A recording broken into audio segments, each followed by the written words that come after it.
The man smiled as he finally cornered his prey inside his own home. In this dying world, the strong simply take what they want. His companion laughed, telling him not to blame her for choosing the winning side. He didn't have time to beg before the first blow landed, painting the walls in crimson. 28 weeks passed as the world turned into a tomb of ice. Skyscrapers became jagged tombstones in a white wasteland. Beneath the layers of frost, the remnants of humanity were preserved in their final moments of terror. A pair of spiked boots crunched over the remains of those who weren't fast enough to escape the cold. Walking through the silent, frozen alleys, a lone scavenger searched for any sign of life. Every breath was a struggle against the biting air. He knew he was entering territory no one had touched since the frost began. Food and fuel were now more valuable than gold or blood. Suddenly, the ground groaned beneath his feet. He froze, realizing the ice wasn't as solid as it looked. The surface shattered. He plunged into the dark abyss. Wind whipped past him as he fell toward certain death. Scrambling for a grip, he slammed his ice axe into the wall. The metal sparked against the frozen stone. He couldn't stop the slide. With a deafening crash, he slammed onto the roof of a buried building. Darkness swallowed him as he coughed against the rising dust. The soft snow had saved his life. He lay there for a moment, laughing at his own luck. A narrow escape usually meant a change in fortune. But in this world, luck was just a precursor to a different kind of nightmare. Sharp teeth glistened in the shadows. 3 glowing eyes stared back at him from the dark. A bipede stood before him, a monster that fed on the few humans left. His eyes went wide as the creature loomed over him. It lunged with a guttural roar. He barely rolled away as the floor exploded into shards of ice. Realizing his mistake, he scrambled to his feet. The monster swiped again, its claws missing his head by inches. Scrambling through the debris, he looked for any exit. The beast wasn't going to let its meal get away so easily. Blood sprays across the darkness as the monster strikes. Roaring with fury, the beast erupts with blue energy from its multiple eyes. Scrambling away, he narrowly dodges as massive pillars of ice crash around him. The entire mountainside gives way in a deafening roar that shakes the earth. Shock paralyzes him when he realizes there is nowhere left to run. Suddenly, a wall of white death slams into his back and buries him deep beneath the surface. Everything goes cold and dark as a single block of ice floats above his sinking body. His vision fades until a strange glowing creature appears in the depths. Reaching out with a trembling hand, he touches the shimmering light. The entity pulses with a strange neural energy that seems to call to his very soul. Blue electricity surges through his veins and rewrites his physical being. At that moment, his eye snaps open with a sudden jolt of life. Gasping for realizes he is still alive against all odds. Kneeling in the snow, he wonders how he survived such a massive collapse. A faint blue glow flickers at the base of his neck before vanishing into his skin. Picking up a discarded chocolate bar feels like a small victory in this frozen hell. The city stands as a desolate graveyard of steel and glass. You prise open a heavy manhole cover to reach the only safe passage home. These underground tunnels are filled with the hollow eyes of the desperate. Resources are running low and he knows people will eventually turn on each other to survive. Reaching his hallway, he checks the shadows for any sign of trouble. Pounding on the heavy metal door, he waits with a sense of rising urgency. The door swings open and his girlfriend throws her arms around him in relief. She smiles and tells him how much she wanted to see him. He produces the chocolate bar and watches her eyes light up with joy. She stares at the wrapper with a hunger that goes far beyond simple food. She thanks him with a hug, but her expression remains strangely cold. Her mood shifts instantly when she realizes he brought nothing else back. She notices the blue stains on his pack and her suspicion grows. A look of pure resentment crosses her face as she bites into the candy. Later that night, he sits by the fire and stares at their last bag of seeds. Eating these would mean the end of any hope for a future. He looks at the toxic monster meat and wonders if it can be used as fuel. A glance at the digital clock reminds him that today was supposed to be Valentine's Day. He turns to apologize for forgetting but finds the room empty and the door open. Just then, a strange knocking echoes through the room and he senses something is wrong. The door swings open and a heavy metal club strikes his head before he can react.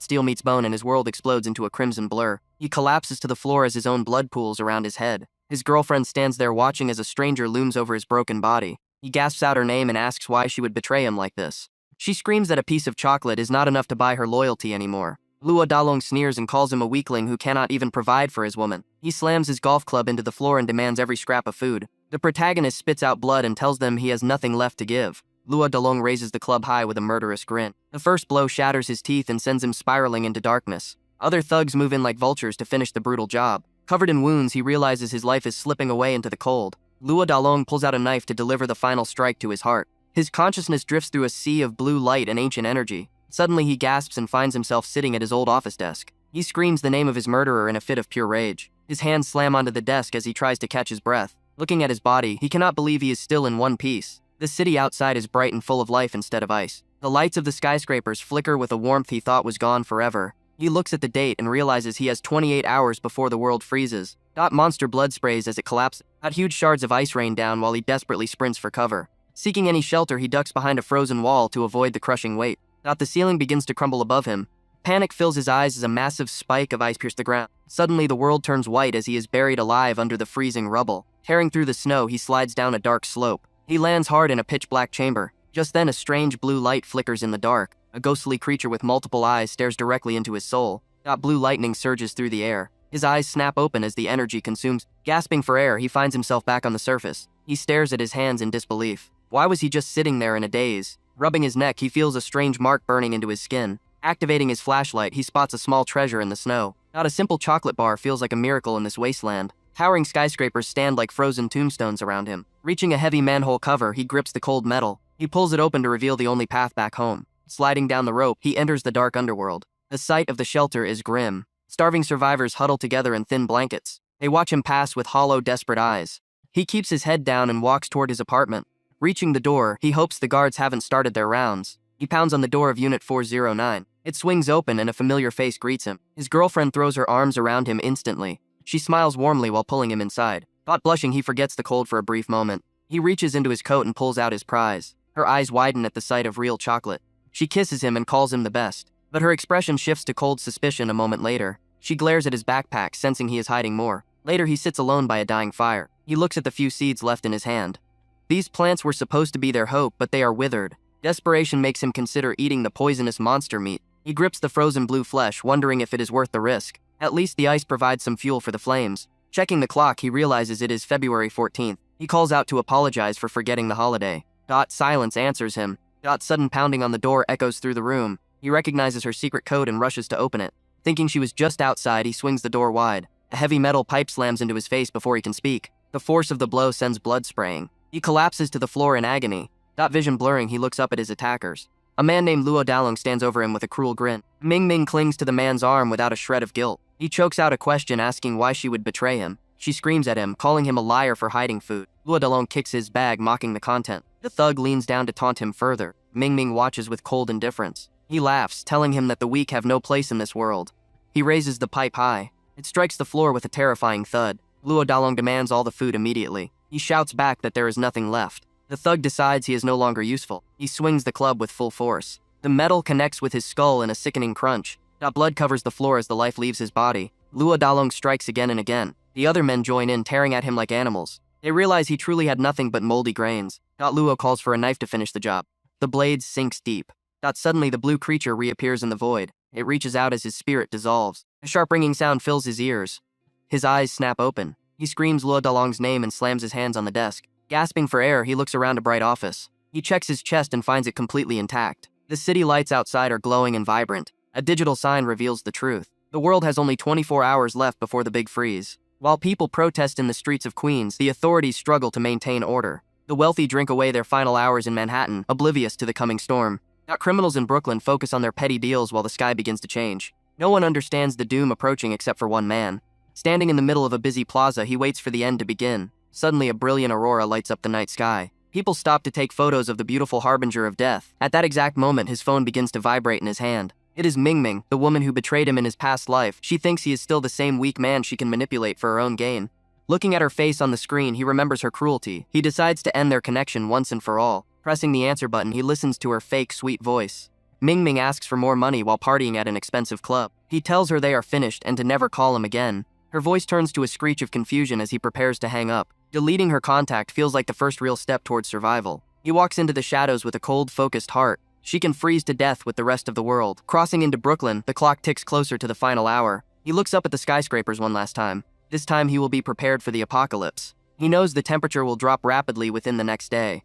Chaos will consume society as the cold takes hold of the street. He only has 1 hour left to gather the most vital resources. Along with water and tools, he needs a way to defend himself. His eyes land on a police officer's holster as a plan forms. 2 officers in a patrol car spot him lurking in the dark. They think he looks suspicious in the late night hours. The older officer commands him to stop and stay still. Suddenly, the younger partner draws his weapon in a panic. He raises his hands while the cops close in on his position. Holding his phone, he tries to stay calm despite the tension. Anger bubbles beneath the surface at their interference. The timer on his screen finally hits 0. He leans against a nearby structure as they begin their interrogation. The rookie officer is clearly nervous and keeps his gun aimed low. Reaching slowly into his bag, the man tries to explain his presence. His hand grips a rectangular object hidden inside the pocket. The rookie screams about a weapon and loses control of his nerves. A loud bang echoes through the street as the gun fires. The bullet tears through the air toward his head. Everything moves in slow motion as his instincts take over. He stares at the approaching lead with wide, shocked eyes. He cannot die after getting a second chance to fix his fate. His mind screams that he wants to live through this nightmare.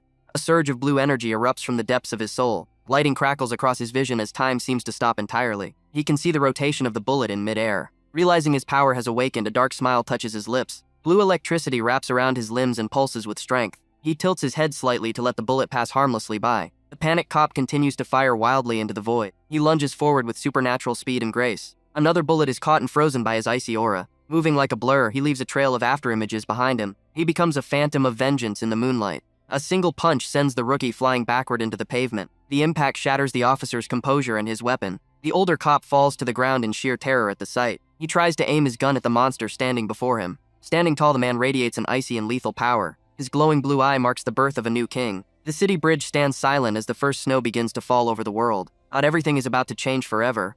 Brooklyn is the first to feel the bite of the extreme cold. Thick snow buries the city as a regular apartment building prepares for a long night. Inside the Department of Homeland Security, officials watch the monitors with growing dread. Something serious is happening, and the red phone on the desk remains a silent omen of the chaos to come. While the city freezes, a man in a pink shirt smokes a cigarette in a dark room. He watches as a victim is beaten into submission. The boss holds up a phone to show the evidence of unforgivable betrayal. Daring to drug his daughter was a fatal mistake. The victim trembles and pleads for a mercy that will never come. Only God can save a soul this wretched. A heavy hand pins the victim down as a sharp blade is drawn. The knife sinks deep and blood sprays across the floor. Red stains the darkness as the life is cut out of him. The boss counts his trophies with a sick smile.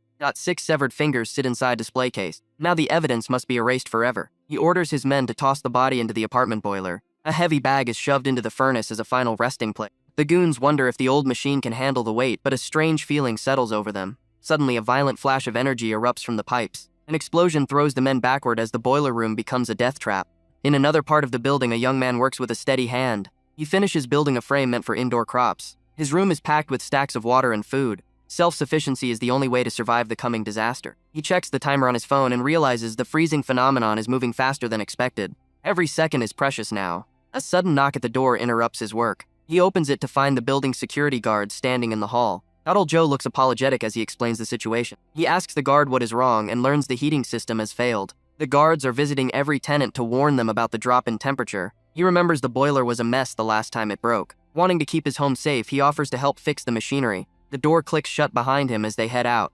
He follows them down the stairs but realizes they are heading the wrong way. Old Joe points toward the basement level. Memory flashes back to a neighbor mentioning the real boiler room was actually upstairs. Doubt fills his mind as he looks at the dark staircase. They step into the pitch-black basement where the air is unnaturally cold. The floor is covered in a thick, chilling mist. He notices the smoke looks strange and warns the guards to be careful. While checking the pipes, he discovers a weird blue liquid on his fingers. He stares at the substance and feels a sudden surge of danger. Massive pale arms with glowing blue eyes emerge from the darkness behind the guards. The guard with glasses asks if there is any other problem, completely unaware of the shadow looming over him. A giant hand smashes down and crushes him instantly. A horrific mouth lined with eyes and teeth opens wide. Blood sprays against the ceiling as the monster devours its prey. Old Joe stares in paralyzed horror as the white-skinned beast rises. It towers over the remaining guard with a hunger that cannot be satisfied. Blue energy flares around the young man as he activates his hidden power. He moves with blinding speed and grabs Old Joe just in time. The monster's hands slam together on empty air.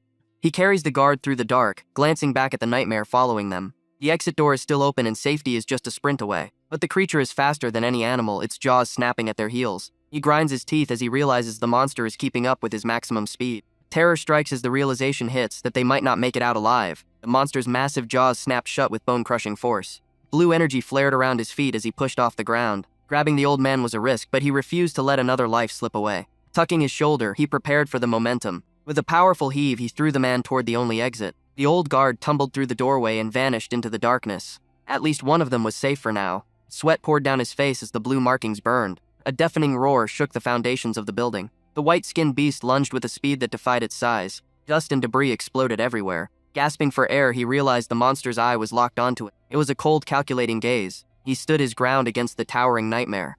Something about his ability felt different this time.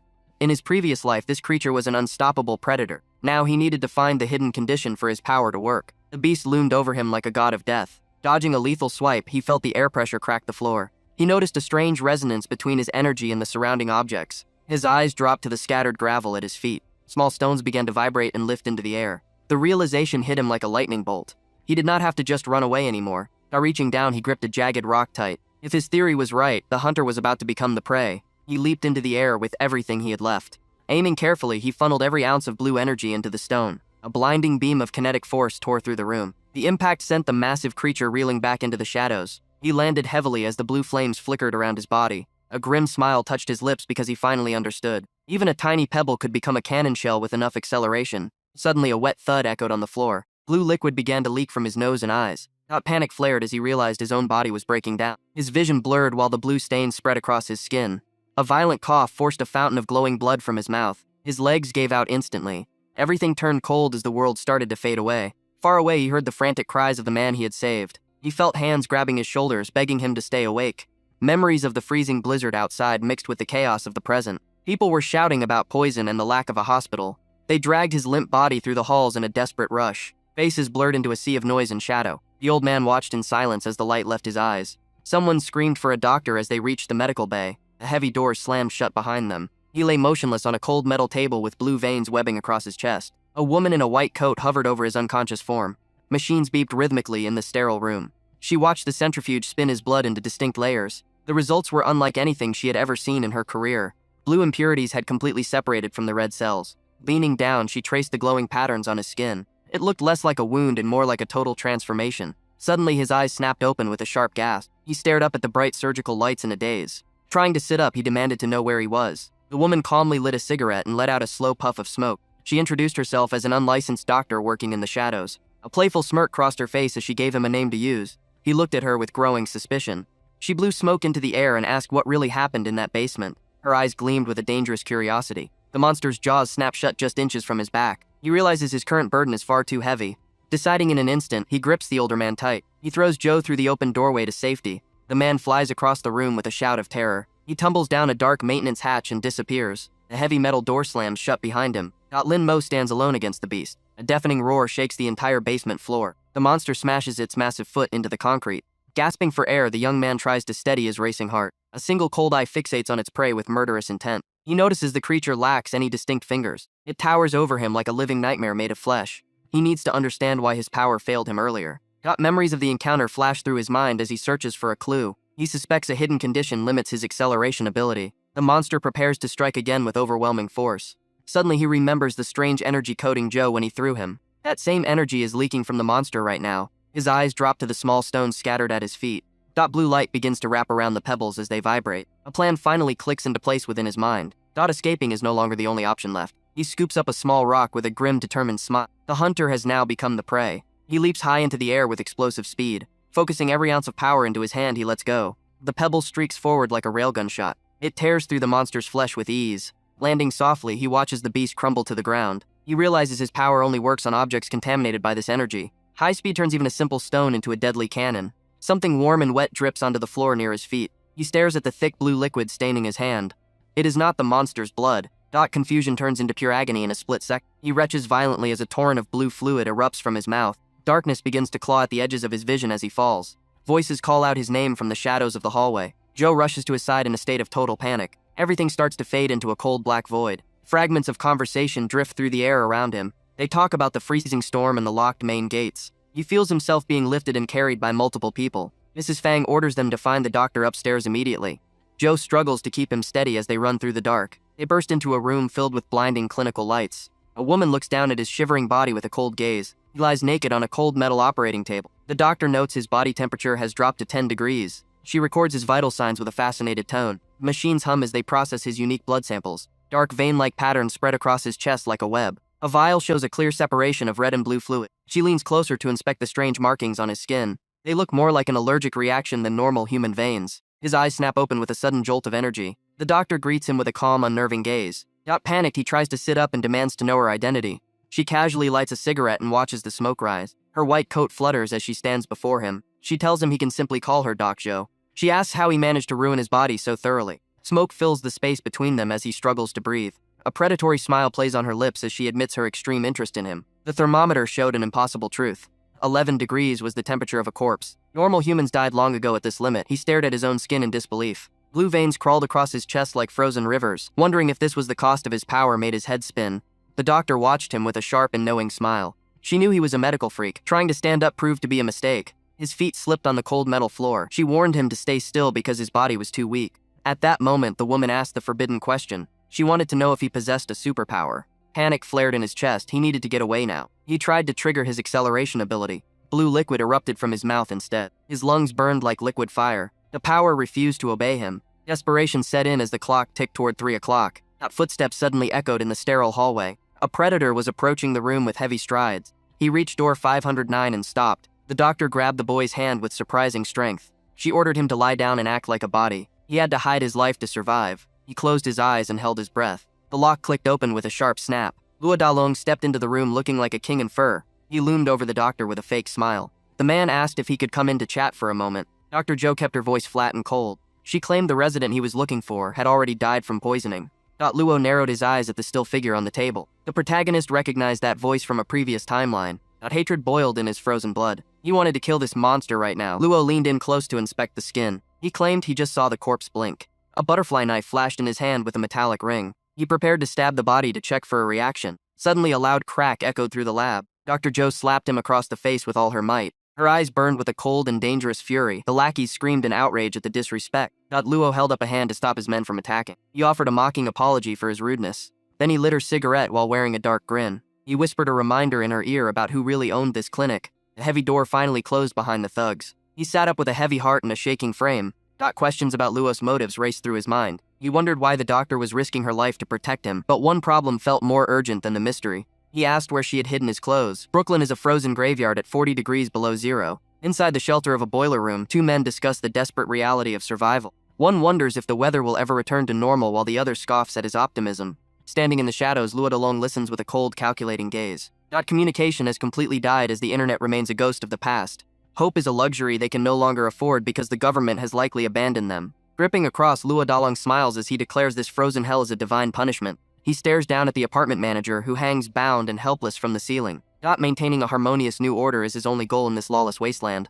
The manager spits back that this order is nothing but theft and murder. Denying heat to anyone who cannot pay is just a simple matter of equivalent exchange to the tyrant. Screaming in rage, the manager calls him a vampire as Luo mentions another tenant has already died. Luo Dalong turns his back on the suffering because he has more people to exploit. Hearing that Mr. Lin from room 409 is dead sends the manager into a state of shock. Meanwhile, a voice asks if the patient is finally ready to stand. Struggling with his own clothes, the young man feels his body trembling with an unnatural chill.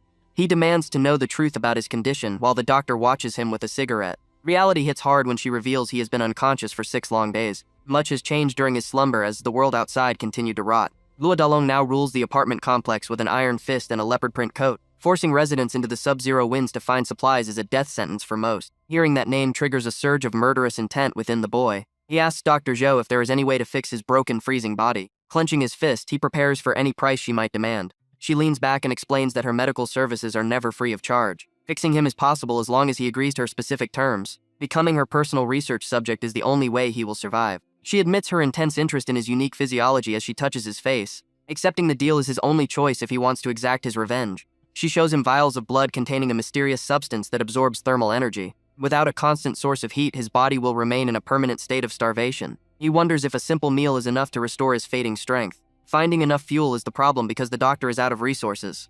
Stepping out into the hallway, he knows exactly where to find what he needs. Sneaking past the guards is easy after his earlier trip to the supermarket. Not reaching his own apartment door feels like a final victory in this silent war. His hand trembles as he reaches for the cold metal of the handle. Opening the door reveals a room transformed into a tomb of solid ice. Seeing his supplies frozen solid makes him realize just how cruel the new boss truly is. Searching through the wreckage, he finally locates the high-calorie fuel he requires. He pulls a heavy box from the frost with desperate strength. Ripping it open reveals a stash of chocolate bars meant for survival. Bitter memories of his past failure flood his mind as he stares at the candy. Shoving the food into his mouth, he waits for the energy to ignite his blood. A terrifying sensation takes hold as something inside him begins to crave more. Panic sets in when he realizes he is about to lose all control over his own mind. Shadows fall across the floor as two thugs the door to room 409 is open. They walk inside expecting to find a corpse and easy loot. Instead, they find a monster with glowing red veins and a predator's grin. Fear strikes them instantly as they demand to know who he is. Back in the lab, the doctor watches the final simulation report with growing dread.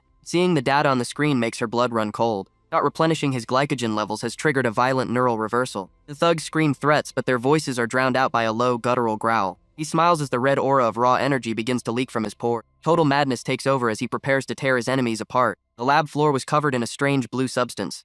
She wondered what could have turned the room into such a mess. Picking up a sample, she noted the bizarre growth within the bag. Security cameras watched her every move from the shadows. Lighting a cigarette, she knew the truth was hidden in the security room. Suddenly, the public announcement system crackled to life. The broadcast demanded everyone's attention immediately. Families huddled in their kitchens as the voice told them to ration food. An elderly woman stared at her static-filled television in confusion. In the hallways, thugs dragged a man toward the basement. They laughed about how heavy the old guard felt. A man stood at the microphone with a cruel grin. Residents realized this was not the usual guard speaking. He claimed they needed to pay compensation for their survival. His finger hovered over the main control switch. With a flick, he cut the heating to the entire building. He laughed as the residents realized their nightmare was beginning. Locked away, the young man stared forward with cold eyes. His hands were clasped tightly during the intense questioning. Wearing an orange jumpsuit, he looked like a broken prisoner. The interrogator asked if his hatred for the blonde man was real. His eyes suddenly pulsed with a terrifying crimson light. A red aura erupted around him as he lunged forward and grabbed a thug by the throat. Veins of red energy surged through the victim's face. The blonde leader joked about the taste of human flesh. He mocked his enemies while the red mist intensified. Without hesitation, the young man hurled the thug over the railing. The body hit the floor several stories below. Nothing remained but a charred skeleton smoking on the tiles. Horrified onlookers stared at the gruesome sight from above. Another thug gripped his weapon as sweat poured down his face.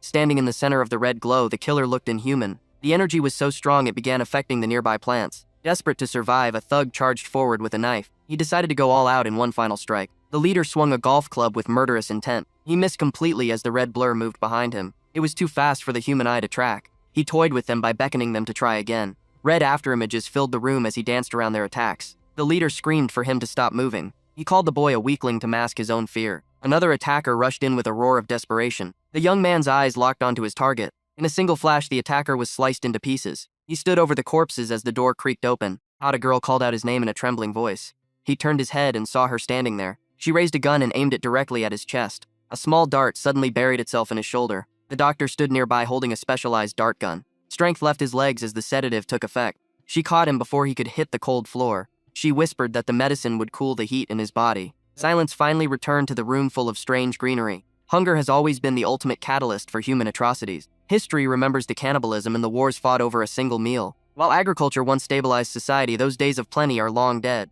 In this frozen world, farming is a forgotten dream. Yet an exception exists deep within the darkness. He wakes up to find a woman smoking nearby, apologizing for his forced sleep. Reaching into the thick greenery, she plucks a ripe tomato. She bites into it with a primal hunger.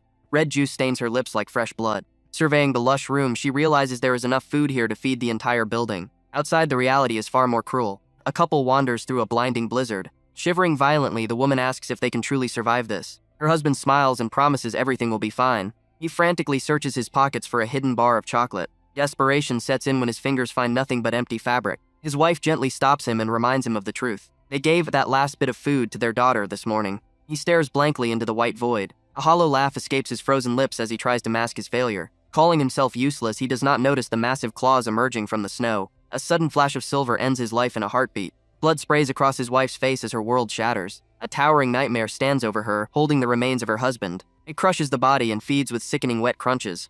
The creature looks at her and declares her flesh will be even better. Paralyzed by terror, she waits for the end. A voice suddenly cuts through the wind and tells her to move. She looks up with hollow eyes. High above in a skeletal building, a man waves her toward safety. He screams for her to run if she wants to live. She finds her legs and bolts through the deep powder. The monster roars and gives chase with impossible speed. Every step feels like lead as the beast gains ground. It lunges with a jagged claw. She trips and tumbles into the freezing drifts. Towering over her, the monster prepares to feast. Death is only inches away. Suddenly, the man above strikes a lighter and pours liquid into a bottle. He hurls the makeshift bomb with perfect aim. The glass shatters against the monster's hide. Fire erupts in a blinding orange bloom. Screaming in agony, the creature reveals its hatred for the heat. She crawls away as the beast thrashes in the flames. Stumbling into a nearby construction site, she finds an old elevator. Relief floods her mind as she thinks she is finally saved. The monster drops from the ceiling, its body already cooling the fire.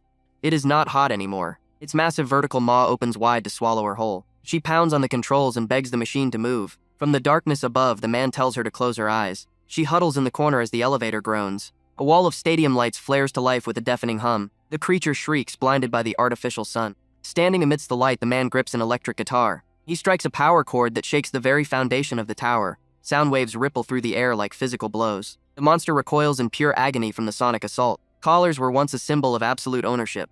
History viewed them as markers for those who had lost their freedom. Looking down at him, the doctor insists this device serves a different purpose. Lin Mo scoffs while strapped to the cold metal chair. Her eyes remain cold as she clarifies his role as a research subject. Leaning over him, she reminds him of the foreign substances now coursing through his veins. Tension fills the room as he feels the weight of her gaze. She explains the collar is a tool designed to prove her wildest theories. The light on the metal band flickers between a calm blue and a violent red. He demands to know what she means by a second state of being. Fragments of a lost memory flicker behind his eyes like broken glass. Sweat beads on his forehead because the last 20 minutes are a complete void. Tapping his nose, she tells him not to worry about the missing time. She blows a cloud of smoke directly into his face with a mocking grin. Everything is just data for her grand experiment. He feels trapped by her influence but desperately needs the truth. Turning away, she walks toward the control console with a purposeful stride. Her finger descends on the button that will change everything. Agony rips through his body, the machine's hum, he screams. He gasps for air while the sensors record every jolt of pain. High-concentration glucose begins pumping directly into his bloodstream. Watching the readings, she notes his intense reaction with clinical detachment. Red veins erupt across his chest as he asks what she is doing to him. She smiles and mentions she almost forgot the most important part. Squatting before him, she places a small potted plant on his lap. Confusion briefly overrides his pain as he stares at the green leaves. The plant sits innocently against his glowing skin. His pupils dilate while the energy in the room reaches a breaking point. A massive shockwave of red light blasts outward, forcing her to shield her eyes. He roars that she dared to trick him. Someone else begins to laugh with a voice that sounds far too familiar. A hooded figure manifests from the smoke and effortlessly dodges the doctor. This stranger walks through the chaos with total confidence. Standing directly over the bound man, the intruder asks if he can see him now. Lin Mo looks up in pure disbelief. The man in the hood is a perfect mirror image of himself. Panic sets in as he calls out to the doctor for help. His double leans in and whispers that the doctor is currently deaf to his cries. She stands frozen like a statue while the two versions of the same man face off. A sinister grin spreads across the double's face. Lin Mo demands to know why this intruder shares his fate. Holding up two fingers, the double claims they are two halves of a whole. He pulls back his hood to reveal the terrifying truth. Horror washes over Lin Mo as the reality of his situation sinks. 4 glowing eyes appear on the double's face as he asks for recognition. Memories of a strange translucent creature from the past resurface. The double confirms his suspicions with a chilling nod. An intricate blue mark glows on Lin Mo's back, pulsing with alien life. The power shifts as a blue entity takes the form of a woman before him. The National Logistic Agency operates as the final line of defense for a crumbling civilization. Deep within its reinforced corridors, the silence is broken by a desperate question about the failed network. Dark hallways lead to the heart of the facility where the lights flicker with uncertainty. Barbara Ripley stares at the digital display with cold intensity. The information department claims hardware issues are to blame for the total blackout. She leans back and lights a cigarette to mask her growing frustration. Everything is falling apart. Different departments are simply passing the blame while the world freezes outside. Progress on the latest report is slow and agonizing. Barbara demands the data immediately despite its incomplete state. She knows the situation is far too urgent for bureaucratic perfection. Walking toward the command center, she prepares for another headache. Inside, Frank Kordick is already losing his mind. He screams about the total failure of their communication systems. Their frontline operatives have been silent for 2 full days. He believes they are already at war and demands immediate action. Barbara watches his tantrum with utter boredom. Suddenly, she delivers a sharp kick to his groin to shut him up. They move toward the sample observation room to face a much darker reality. Frank stares through the reinforced glass and forgets his pain. A horrifying mass of blue coils sits where a human should be. This nightmare was found discarded near the bunker. It is a hollow shell of twisted blue muscle. The creature stands on spindly, translucent leg. Technicians confirm the mutation originated from a person. Barbara tells him to look closer at the object around its neck. The dog tags reveal a name from their own field operations department. It is one of their own men. He was declared dead before the network crashed. 24 hours later, his corpse transformed into this monstrosity in the morgue. Intelligence from the CIA confirms these creatures were monitored long before the cold wave hit. Footage from a local supermarket shows the same horror in action. They turn their attention to a new subject they call Number 0. Inside the tank, the young man wakes up in a cold sweat. The monster he saw moments ago has vanished. In its place stands a beautiful woman bathed in blue light. She smiles at his confusion and notes his shyness. She leans closer until their faces nearly touch. The world around them seems to freeze in time. He realizes she can hear his every thought. A strange blue network of energy pulses through his entire nervous system. She explains that they have merged into a single entity. She drifts around him like a ghost made of flame. The substance injected into him was her own blood. This connection grants him his new abilities. He demands to know why she is acting as a parasite. She finds his curiosity amusing and stares into his eyes. Her people are not from this dimension at all. They must inhabit the bodies of natives to survive and understand this world. Her true form is a primitive glowing organism drifting through the void.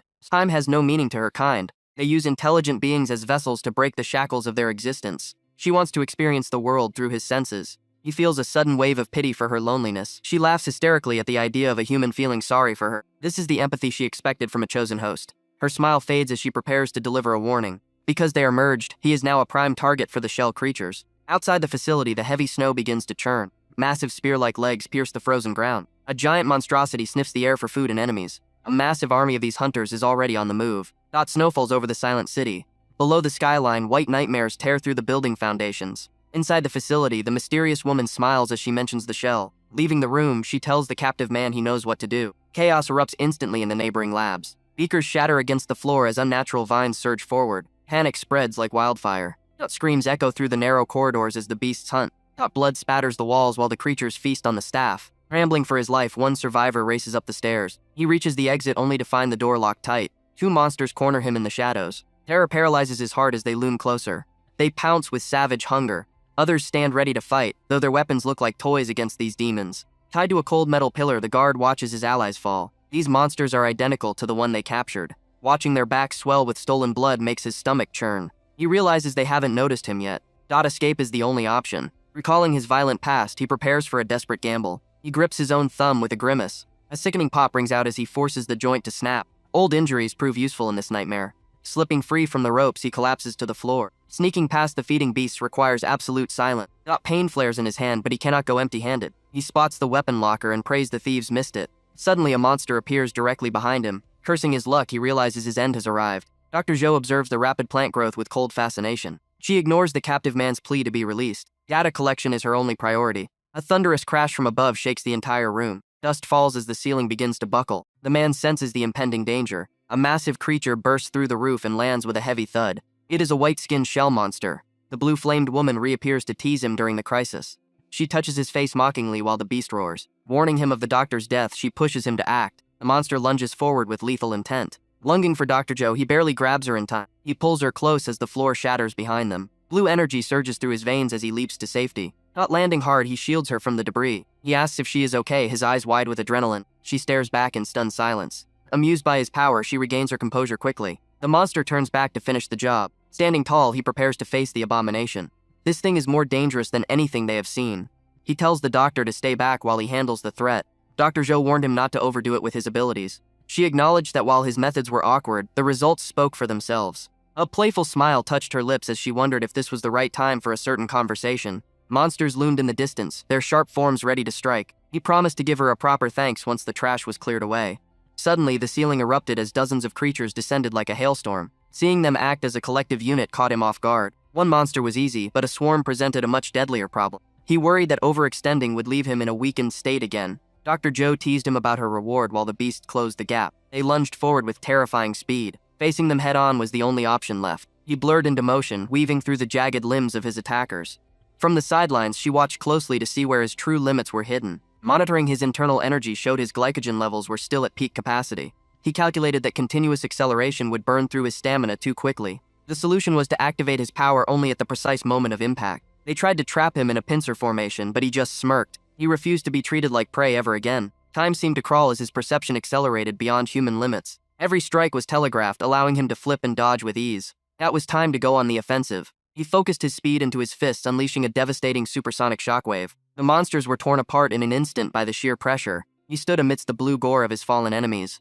This was only the beginning of the slaughter. Looking at the data, Dr. Zhou noted that he had barely consumed 10% of his reserves. She called out to her favorite test subject with a satisfied grin. She encouraged him to let loose and show her what he was truly capable of doing. He gritted his teeth, knowing she was analyzing every fiber of his being. Another wave of creatures swarmed him from every angle. He released a massive burst of energy that shook the entire room. Glowing blue veins pulsed across his skin as the power surged through him. His efficiency had improved drastically despite the intensity of the fight. Stepping over the mangled remains, she approached him with cold curiosity. The patterns on his back glowed with a ghostly light.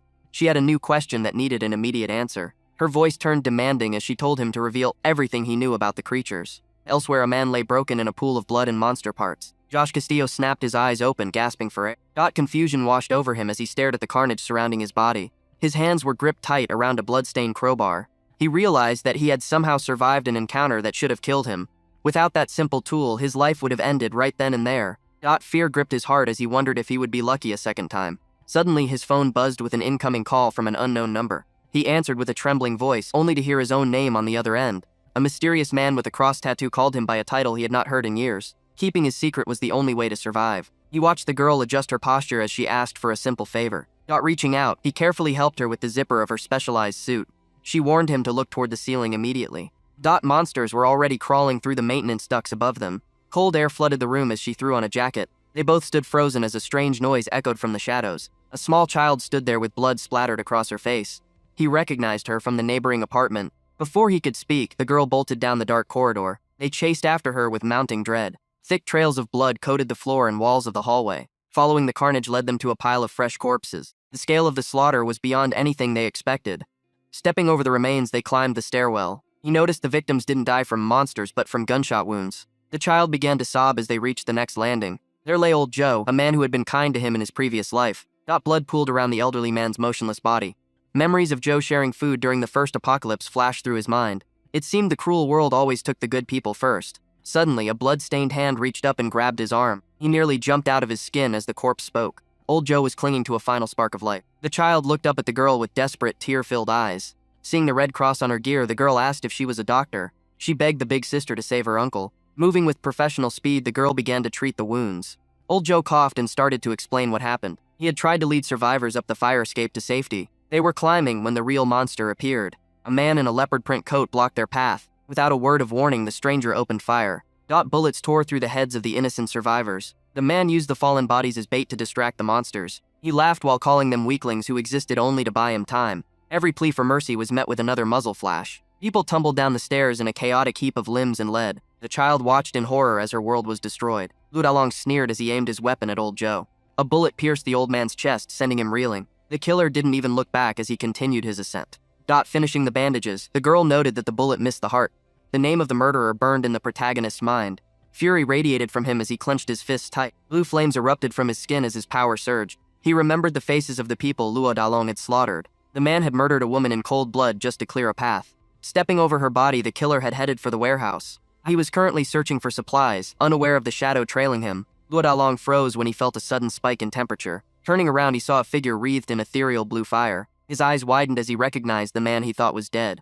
Panicking, he pulled his trigger and emptied his magazine. The protagonist moved like a blur, dodging every projectile. He lunged forward with a hand glowing with lethal energy. One swift strike sliced through the air with terrifying precision. The killer's arm fell to the floor before he could even scream. He grabbed the murderer by the face and slammed him against the wall. Luo Dalong gasped, asking why this was happening to him. He claimed they had no reason to fight. Looking down at the carnage below, the protagonist felt a cold realization. In this timeline, these crimes were still fresh and unpunished. He had wasted too much time being naive and building shelters. His anger wasn't just for the killer, but for his own hesitation. He vowed to never let another innocent person die for his mercy. With a roar of rage, he hurled the man into the abyss. He watched the villain fall toward the monsters waiting below. From this moment on, every threat would be met with immediate retribution. The doctor gestured toward the cramped space and noted the landlord used it for storage. She sifted through piles of junk looking for anything useful. Lighting a cigarette, she watched him settle onto a stack of wooden crates. He stared at his hand while questioning why his successful revenge felt so hollow. A haunting image of a blue spirit flickered in his mind like a persistent curse. Suddenly, a sharp smack to his head snapped him back to the present. She sat beside him and spoke about the impulsive nature of people with powers. A rare smile touched her lips as she thanked him for killing that bastard. Looking up, he asked if she shared a personal grudge against the man. Memories of a dark room and a pointed gun flashed through her mind. Sensing her pain, he promised not to pry any further into her past. Safety was a luxury they couldn't afford once they stepped past the heavy metal door. They looked into the dark maintenance area filled with pipes and ladders. Old Joe sat with a child near a small fire to keep the freezing air at bay. Outside, massive white skins patrolled the frozen ruins of the city. Restoring the heat required a dangerous trip into the monster-infested basement. The little girl let out a series of loud sneezes that echoed through the room. Death felt certain until old Joe pointed toward a hidden path. A loud metallic clang signaled the opening of the escape route. They peered down into the dark, yawning mouth of a garbage chute. He tumbled down the shaft and landed hard on a pile of refuse. Looking up, he gasped at the sight of the horror waiting below.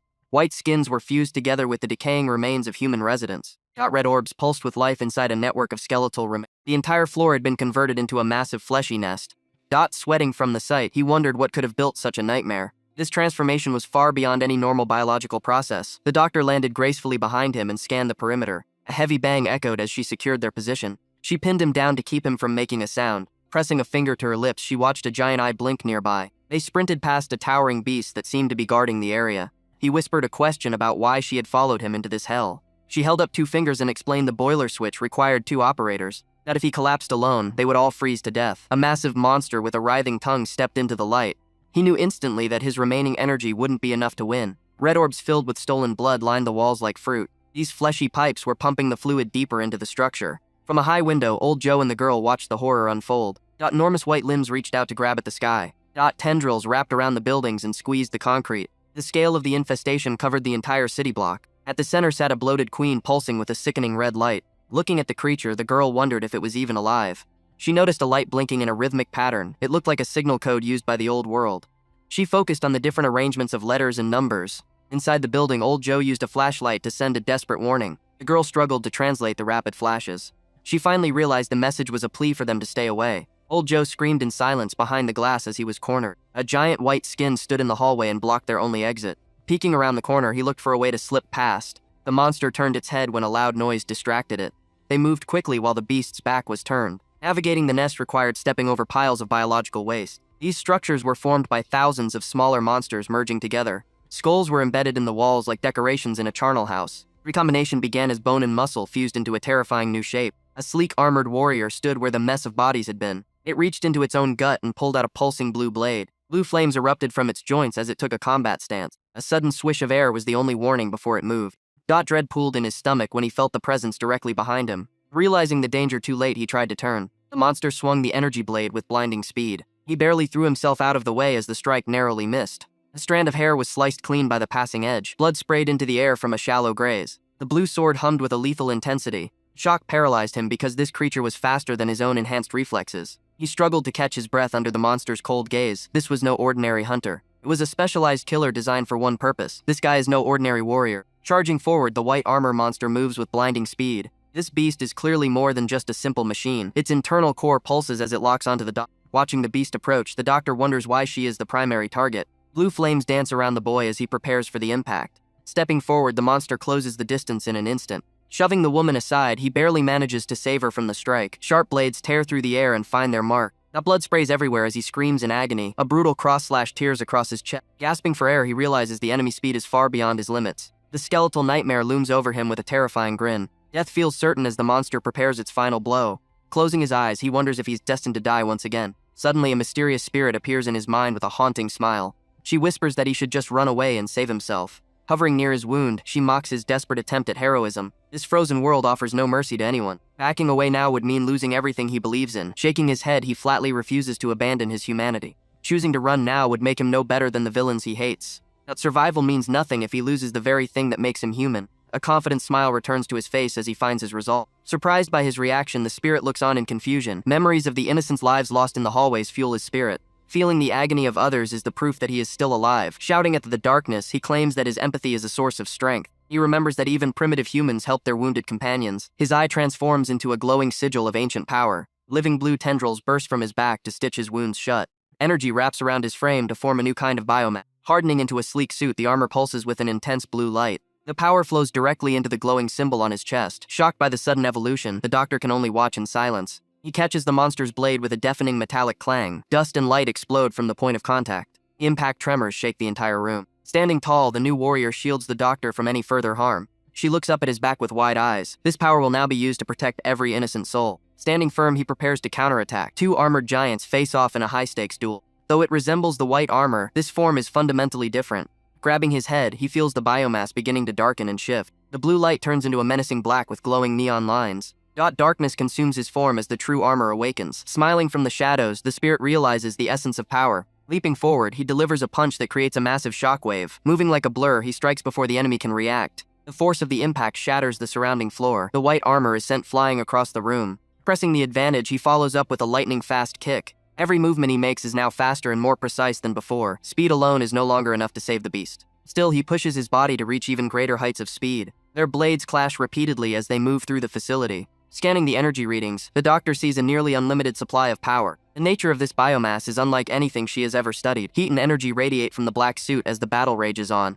Flickering blue light reflects in her eyes as the pressure mounts. Clenching his fist, he prepares to land a decisive blow. Both warriors are locked in a struggle that will decide their fate. Every strike carries the weight of a desperate struggle for survival. Blocking a heavy overhead swing, he feels the impact vibrate through his frame. Metal clangs against metal in a shower of sparks. A new strategy forms in his mind to end this fight once and for all. Vanishing from sight, he leaves the monster swinging at empty air. The beast looks around in total confusion as its target disappears. The doctor watches with bated breath as the final exchange begins. One last command to stop echoes through the hall. Crashing into the ground, a massive blast of energy levels the area. The white monster recovers and lunges at the defenseless doctor. Time seems to slow down as the sharp edge inches closer to her head.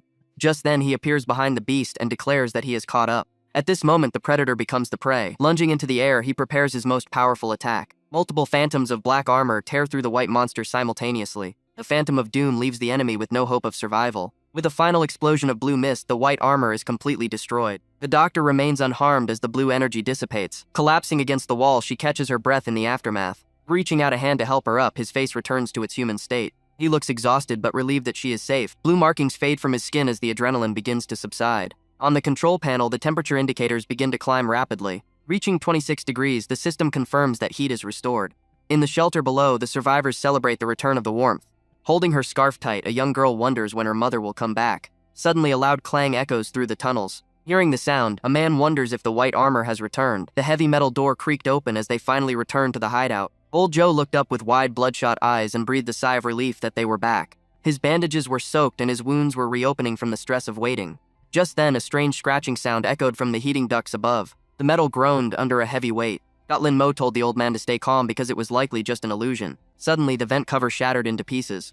A massive object slammed onto the floor with a deafening bang. Smoke filled the room as a dark silhouette rose from the wreckage. Maggie gasped and called out for her mother.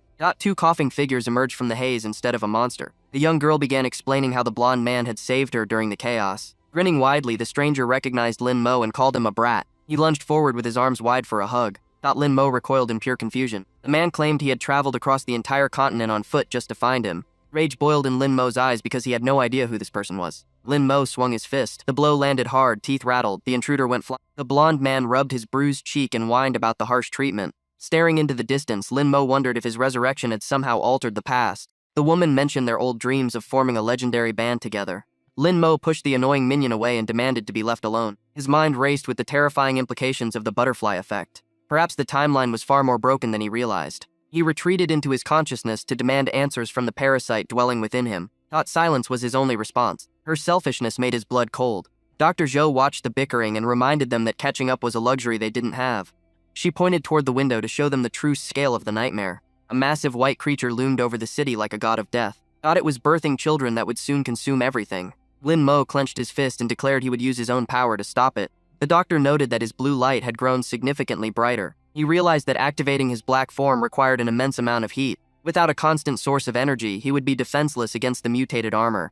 Survival demanded a sacrifice he wasn't sure he could make. Suddenly, a desperate plan clicked into place. He turned to the doctor and asked for extra metal plates. Grabbing old Joe's crowbar, he prepared for backbreaking labor. He began prying up the floorboards with frantic energy. Hunger was the greatest enemy they faced in the coming days. Dr. Joe mocked his idea of starting a farm in the middle of a war zone. He ignored her and insisted that a laborer's skills were his only path forward. With more survivors arriving, the food shortage would soon turn them into animals.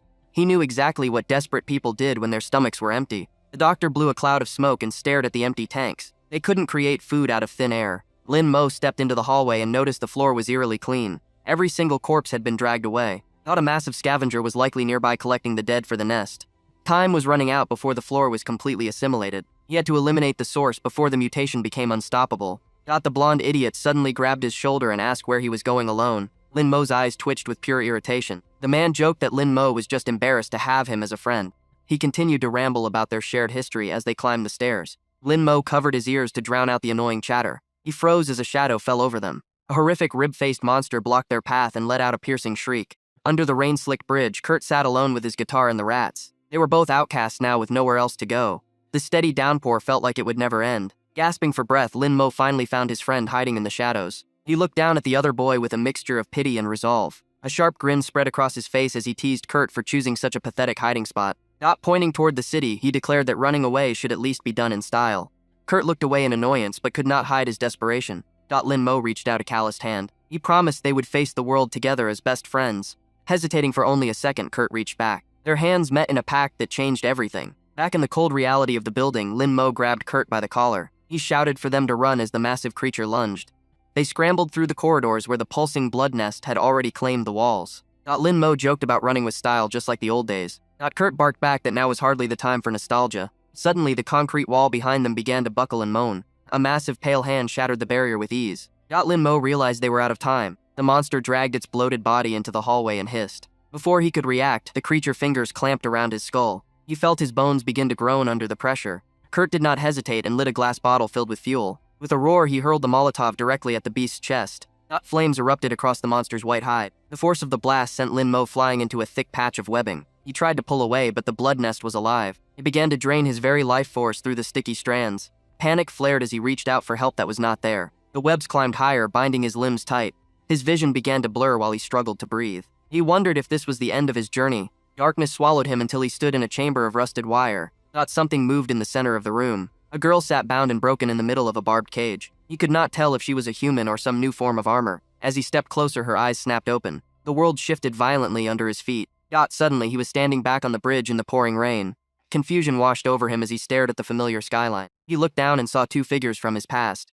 His younger self was shaking hands with a younger Kurt. The memory felt twisted and wrong. Young Kurt pointed a finger at the older Lin Mo and called him a minion. The boy who shared his face stared back with wide, terrified eyes. They shook hands again, but the atmosphere turned dark. The younger version of himself sneered and called him a thief. A terrifying blue light glowed in the child's eyes. A hand suddenly broke through the vision and grabbed his wrist. Kurt was there, straining to pull him from the nest's grasp. He screamed at Lin Mo to stop being so pathetic and move. The webbing stretched and snapped as he was hauled to safety. Dazed, Lin Mo rubbed his head and tried to process the nightmare. There was no time to think as the white monster loomed over them again. Kurt prepared another bottle, but Lin Mo told him to hold back. He noticed the monster was not just resisting the fire. It was actually absorbing the heat to close its wounds. Kurt marveled at how his friend could analyze the situation while nearly dying. Defying the warning, Kurt threw the bottle anyway to buy a few seconds. The explosion did nothing but fuel the creature's hunger. Lin Mo knew he had to finish this now. He tried to summon his black fury, but his body refused to transform. He realized he lacked the raw power to win a head-on fight. Then a new plan formed in his mind. If the monster could absorb heat, then so could he. He ignited his blue state and charged straight into the flames. A prayer for the dead drifts over a lonely grave. For a month they have lost men to the white armors. No matter where they hide, the monsters find them. Standing in the snow, Lin Mo watches his companion pray. He tells old Joe that enough is enough. A new fire burns in his eyes as he declares he will not run anymore.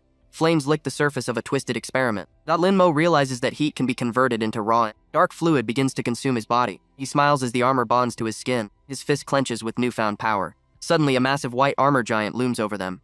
Lin Mo surges forward like a shadow. His footsteps crack the ground. Kurt cowers as the pressure from the clash explodes. A massive shockwave ripples through the air. Kurt looks up in total disbelief. Lin Mo stands tall in his sleek dark. He tells Kurt that his old self is gone. Kurt ignores the gravity of the situation and praises the cool outfit. He even asks where he can get one for himself. Framing the hero with his fingers, he admits he can barely recognize him. Lin Mo facepalms at the absurdity. He asks how many explosives Kurt has left.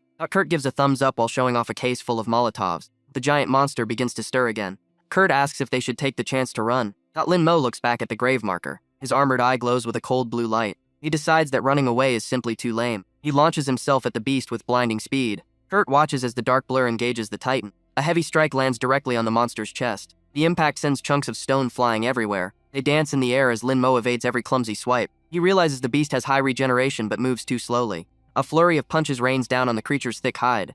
Blue sparks fly with every impact. Lin Mo lands and prepares for the next phase. He shouts that it is now Kurt's turn. A volley of Molotovs hits the giant and explodes into a fireball. Lin Mo explains that the monster's fat is highly flammable. The giant screams as blue flames engulf its upper body. Lin Mo moves in close to the heat. He begins to absorb the thermal energy directly from the enemy. His armor glows with an intense blue radiance. Power surges through his limbs until he can barely contain it. He steps forward with a heavy thud. Spinning into a high-speed charge, he breaks the sound barrier. The force of the movement shatters the surrounding walls. A massive vortex of energy rips into the... Lin Mo lands the final blow with overwhelming force. His fist glows with the heat of the absorbed fire. He pokes at the monster's eye as the rest of its body disintegrates. The entire skeleton is exposed before it finally shatters into dust. Debris rains down on the battlefield. Kurt is stunned that Lin Mo actually broke the sound barrier. The armor melts away as Lin Mo returns to his human form. He admits that even an unreliable minion like Kurt was helpful. Kurt immediately ruins the moment by being loud and silly. Lin Mo stares at him with pure regret. A desperate sprint ends at the threshold of room 409. He questions if they are only there to scavenge seeds and nutrient solutions. The blonde companion wonders when he even learned how to farm. Questions about superpowers and hidden strengths start to fill the air. Suddenly, a sharp buzzing sound erupts from the metal collar around his neck. The blonde man leans in with wide eyes to investigate the strange noise. Irritated by the proximity, the boy snaps at him to back away immediately. A woman's voice crackles over the frequency, screaming about pain and bleeding. It is the doctor, and she sounds like she is in the middle of a crisis. He demands to know if the collar has been a hidden communication device all along. The woman ignores his anger and reports finding a stash of old equipment in the warehouse. They have uncovered an old radio station and various gardening supplies. Among the rubble sits a bag of high-grade nutrients intended for flowers. Waiting for the catch, he asks what else she has found. She mentions a personal request that requires him to enter a restricted area. Stepping back into the dark, sterile clinic feels like walking into a trap. His companion is stunned that such a professional lab exists within the crumbling building. The target is a heavy metal capsule sitting prominently on a table. Looking at the object, he feels a wave of intense suspicion wash over him. He realizes the woman might not be a simple doctor. A bright yellow biohazard label on the side warns of extreme biological danger. Questions about her research into forbidden armor technology fill his mind. He wonders who this woman truly is as he stares at her distant image in his head. Suddenly, the blonde idiot manages to bypass the security on a nearby computer. A sharp slap to the head stops the tampering before any damage is done. Messing with her private files could lead to a death sentence for them both. The blonde man protests, claiming he is far from an idiot.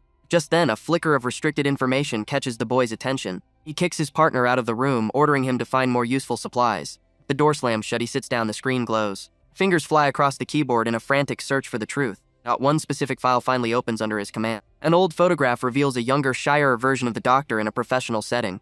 Her identification card displays a symbol and a rank she never mentioned. Everything begins to click into place as the truth settles in. Returning to the base, they find the wounded old man waiting for their arrival. The atmosphere is heavy with unspoken secrets as they regroup. Doc watches them with a cold, calculating gaze from the shadows. They present the bags of seeds recovered from the upper floors. Food is a luxury they cannot afford, making these seeds their only hope for survival. He suggests they begin the planting process without any further delay. The old man offers to help, despite his bandages and broken body. Doc steps forward, claiming her expertise in botany and biochemistry is needed. He stares at her, his expression hardening as he recalls the files he saw. When the blonde man tries to offer his help, he is told to go sit at the kid's table. Pulling her aside to a quiet corner, he prepares for a final confrontation. She reaches out for the capsule with a calm, expectant hand. He pulls it back, refusing to let it go so easily. He demands an explanation and her true name before he hands over the prize. She lights a cigarette and smiles, looking entirely unbothered by his discovery. Her mocking expression confirms that she led him to the lab on purpose. The capsule was merely a lure to see if he was clever enough to find her secrets. Finally, she reveals her true identity as a former national security agent named Joe Shuya. He passes the metal container over, watching her reaction closely. She opens the capsule to reveal a cluster of glowing organic blue orbs. This was never bait, but a collection of experimental seeds that could change everything. The woman pointed at the strange creature and noted the terrifying similarity to his own transformation. She held up a glowing energy storage organ that functioned just like his own body. He demanded to know why she was revealing her identity now. Ignoring his question, she explained that the city needed energy to survive the massive growth spreading outside. Huge white vines choked the buildings like a parasitic web. She claimed the only way to accelerate growth was for him to enter his red limit state. Red markings burned across his skin as his power flickered. His current organs were simply too inefficient to maintain that level of output. She suggested that adding this new organ would solve everything. He clutched his head in confusion while she moved in closer. A cold smile crossed her face as she prepared to finish the procedure.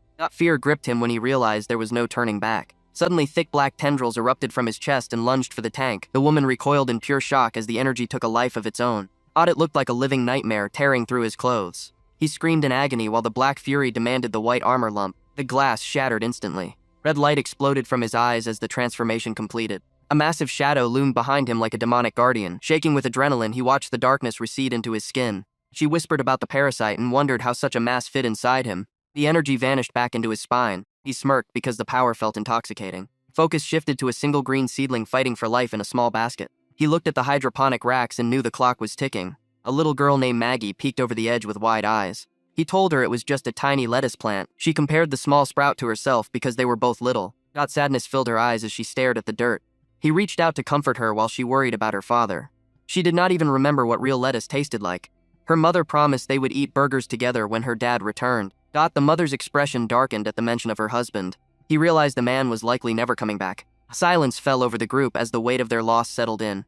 Corbin broke the tension by asking about the wheat seeds. They dreamed of bread and burgers while the world froze outside. He promised Maggie a feast once the plants grew tall. She asked how long it would take for them to grow. Flexing his muscles, he claimed to be a god of agriculture from ancient times. Maggie cheered with newfound hope. The mother thanked him and he introduced himself as Lin Mo. Despair still lingered because they were all stuck in this dying facility. Corbin started to brag about Lin Mo's real strength. Panicking, Lin Mo slammed his hand over his friend's mouth. He hissed that no one could know about his true powers. The danger of exposure was too high to risk. The woman from the lab lit a cigarette and spoke of her time in the Secret Service. She revealed a classified program involving immersive infiltration. Agents were brainwashed into believing they were normal civilians to act as human monitors. These spies reported everything to the National Security Bureau. She warned him that the monitors could be anywhere among them. If the government found him, they would treat him like an animal. He brushed off the concern and laughed with his friends to keep up appearances. Corbin continued to hype him up as the savior of their hunger. Once the room was empty, he scanned the shadows for any watchers. He confirmed he was finally alone. Standing before the racks, he reached toward the dying sprouts. He closed his eyes and concentrated his will. Red veins pulsed with heat as he forced his body into the red limit. Energy flooded the room as the miracle began. High above the planet, a cold signal flickers back to life. Technicians scramble to reboot systems and reconnect with the eye in the sky. They need to know what happened to the frozen wasteland below. 3 drones launch from the wreckage of a ground vehicle. Their cameras hum as they navigate the sub-zero temperatures. Floating through the ruined city, they search for any sign of life. One camera pans across a shattered building. Suddenly, a strange growth appears on the side of a skyscraper. It looks like a massive, fleshy web. Without warning, something slams into the drone. Blood spatters across the lens as a nightmare emerges from the shadows.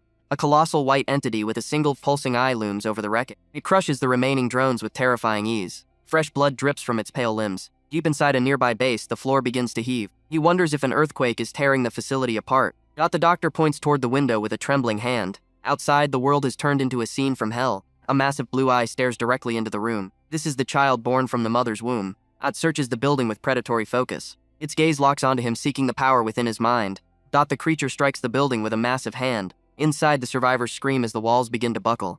Glowing energy gathers in the monster's palm. He lunges forward to shield the doctor as the ceiling gives way.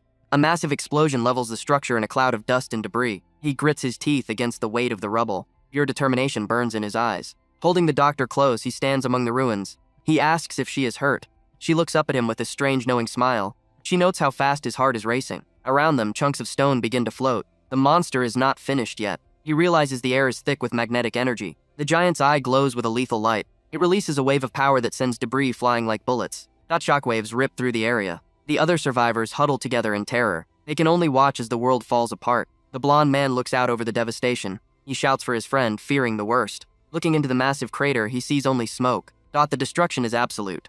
A voice calls out from the darkness below. The doctor reaches up, pulling herself from the pit. He asks where the test subject went. Just then, the monster appears right behind them. They freeze as death stares them in the face. Suddenly, a streak of crimson energy slashes through the air. The doctor recognizes that familiar red flash. They can hardly believe what they are seeing. The giant creature is sent reeling backward. A new shadow falls over the battlefield. Standing tall, a black armored titan prepares for war. The lens of the last surviving drone cracked against the frozen earth. Static filled the screens of the command center as the signal finally died. Inside the armored vehicle, the operators stared at the empty monitors in silence. They couldn't risk sending a scouting team into the unknown blizzard. Outside, the snow continued to bury the ruins of the city. Suddenly, a massive explosion tore through the silence. From the center of the blast, a dark figure clad in crimson armor emerged. This was the power of the reburned embers. He didn't hesitate for a single second. Launching himself forward, he struck the towering monster with enough force to shatter the ground. The beast retaliated by lifting massive chunks of debris into the air. He dodged through the falling rocks with lethal grace. His power wasn't a wildfire, but a silent eternal. High above, the monster gathered the rubble into a crushing sphere. It threw the mass down with the weight of a mountain. Clenching his fist, the warrior felt the heat of his soul reach a breaking point. He met the impact head-on and punched through the core of the debris. The sky rained fire and stone as the sphere disintegrated. Below, the survivors watched the destruction in utter terror. They couldn't decide if the Red Warrior was a savior sent from heaven or a devil from the depths. Walking through the smoke, the warrior finally came to a halt. His mind drifted away from the battlefield and into a cold, dark void. A mysterious woman sat waiting for him among the blue flames. She mocked his human emotions while staring him down with piercing eyes. He demanded to know the truth behind the monsters he was fighting. Smiling cruelly, she explained that the white armors were nothing more than empty shells. They were the soulless bodies left behind by his own deaths in other timelines. Every time he jumped to a new world, a monster was born from his discarded corpse. He wasn't being reborn, he was simply traveling across parallel universes. The realization hit him harder than any physical blow. He was the source of the very nightmare he was trying to stop. Deep inside the high-security vaults, the search for the monster's delivery begins. Cutting through the heavy seals, the leader wonders if their boss will be angry about the breach. A pale face stares back from inside a glass jar. Suddenly, a headless body wreathed in blue fire appears in the corridor. Searching for its lost parts, the creature demands to know where its head has been hidden. High above the ground, the spirit moves like a blur of cold energy. Every movement creates a whirlwind of frost and destruction. Bracing for the coming impact, the armored warrior prepares his blades. His companion suggests that since the enemy is a special case, they should simply ask her for the truth. Arguments break out between them regarding the nature of her kind. She lectures him that time is not linear and he should read more books. Stop acting like a child, he screams as the pressure mounts. Crap, he mutters while the enemy closes the gap instantly. Blinding speed makes the creature almost impossible to track. Blue light gathers in the monster's palms as it prepares a lethal strike. Dodging at the last microsecond, the warrior feels the air ripple. This thing is faster than anything he has ever faced. Smashing the floor, the creature sends a shockwave through the building. A heavy hand pins the rubble down with sheer force. Floating helplessly, the warrior realizes he has lost his footing. God, is this the power of gravity manipulation? Grabbing him by the face, the monster begins to tighten its grip. The creature starts absorbing all the heat from his body. Despair fills his eyes as his internal systems begin to fail. Are they truly from the same origin? The monster wonders. Sucked dry of his energy, the girl inside him decides she has had enough. There she goes again, meddling in a fight she was supposed to observe. What is happening? He gasps as blue limbs erupt from his own back. Tearing through the armor, a second presence forces the monster away. A new form begins to manifest from the shadows of his soul. Manifesting with a terrifying scream, the internal spirit takes physical shape. Standing tall, a queen of frost in armor looks down at her opponent. "Not you," the warrior whispers while looking at the woman standing behind him. Turning slowly, the armored warrior cannot believe his eyes. She smiles, explaining that she was never going to just watch from the inside. With the second core secured, she can finally maintain a separate body. Lunging forward, the headless monster refuses to back down. Aiming a powerful kick, the beast tries to reclaim its dominance. Blocking the strike effortlessly, the queen proves her superior strength. Sparks fly as their legs collide in a burst of energy. The monster tries its gravity trick once more to pin her down. It is useless against a being of her caliber. "Don't worry," she whispers while stepping toward the stunned warrior. "Let's ignite the power within you," she says as she touches his chest. He gasps as a surge of pure heat floods his veins. A massive explosion of blue and red energy levels the room. Energy waves ripple outward, shattering every window in the vicinity. Reaching into the air, the queen prepares her final move. Summoning a crystalline blade, she grips the hilt of a star-shaped sword. The headless monster senses the shift in the atmosphere. Striking with the force of a falling comet, she cuts through the air. The monster's armor cracks and shatters under the weight of the blow. "I found 13, a voice crackles over the radio from a distance. Binoculars track the chaos from a nearby skyscraper. It is not far, but the man in the white hat hesitates to move. "Watch this," the queen says as she prepares the true power of the Black Fury. Standing amidst the frost, she looks like a goddess of war. It's a waste to fight with bare hands when you have such potential. But the monster is not finished yet. That guy can also summon weapons from the void. Summoning a jagged trident of blue ice, the headless beast prepares for the second round. A priest cross-adjusted his hat while watching the chaos unfold below. He had not expected the girl known as 13 to be pushed into such a state. Originally, his plan was simple. He wanted to sneak her into the common shells to locate a secret bunker. But this unexpected harvest was far more interesting. Irina stood beside him and wondered if they should jump in now.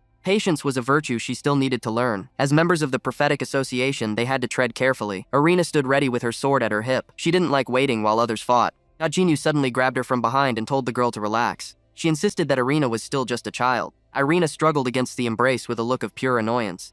Cross ignored their bickering to focus on the distant battlefield. The stage was finally set for the plot to unfold. Far below, a massive scythe sliced through the air with terrifying speed. The ground shattered under the weight of the impact. A massive wave of energy swept across the ruins. Dotworm stood his ground while the wind roared around him. He analyzed the enemy's movements with cold precision. The white-skinned monster stood tall despite the pressure. It moved with a speed that defied logic. Dotworm held his partner close and prepared for the next exchange. Ordinary shells could never use an ability like that.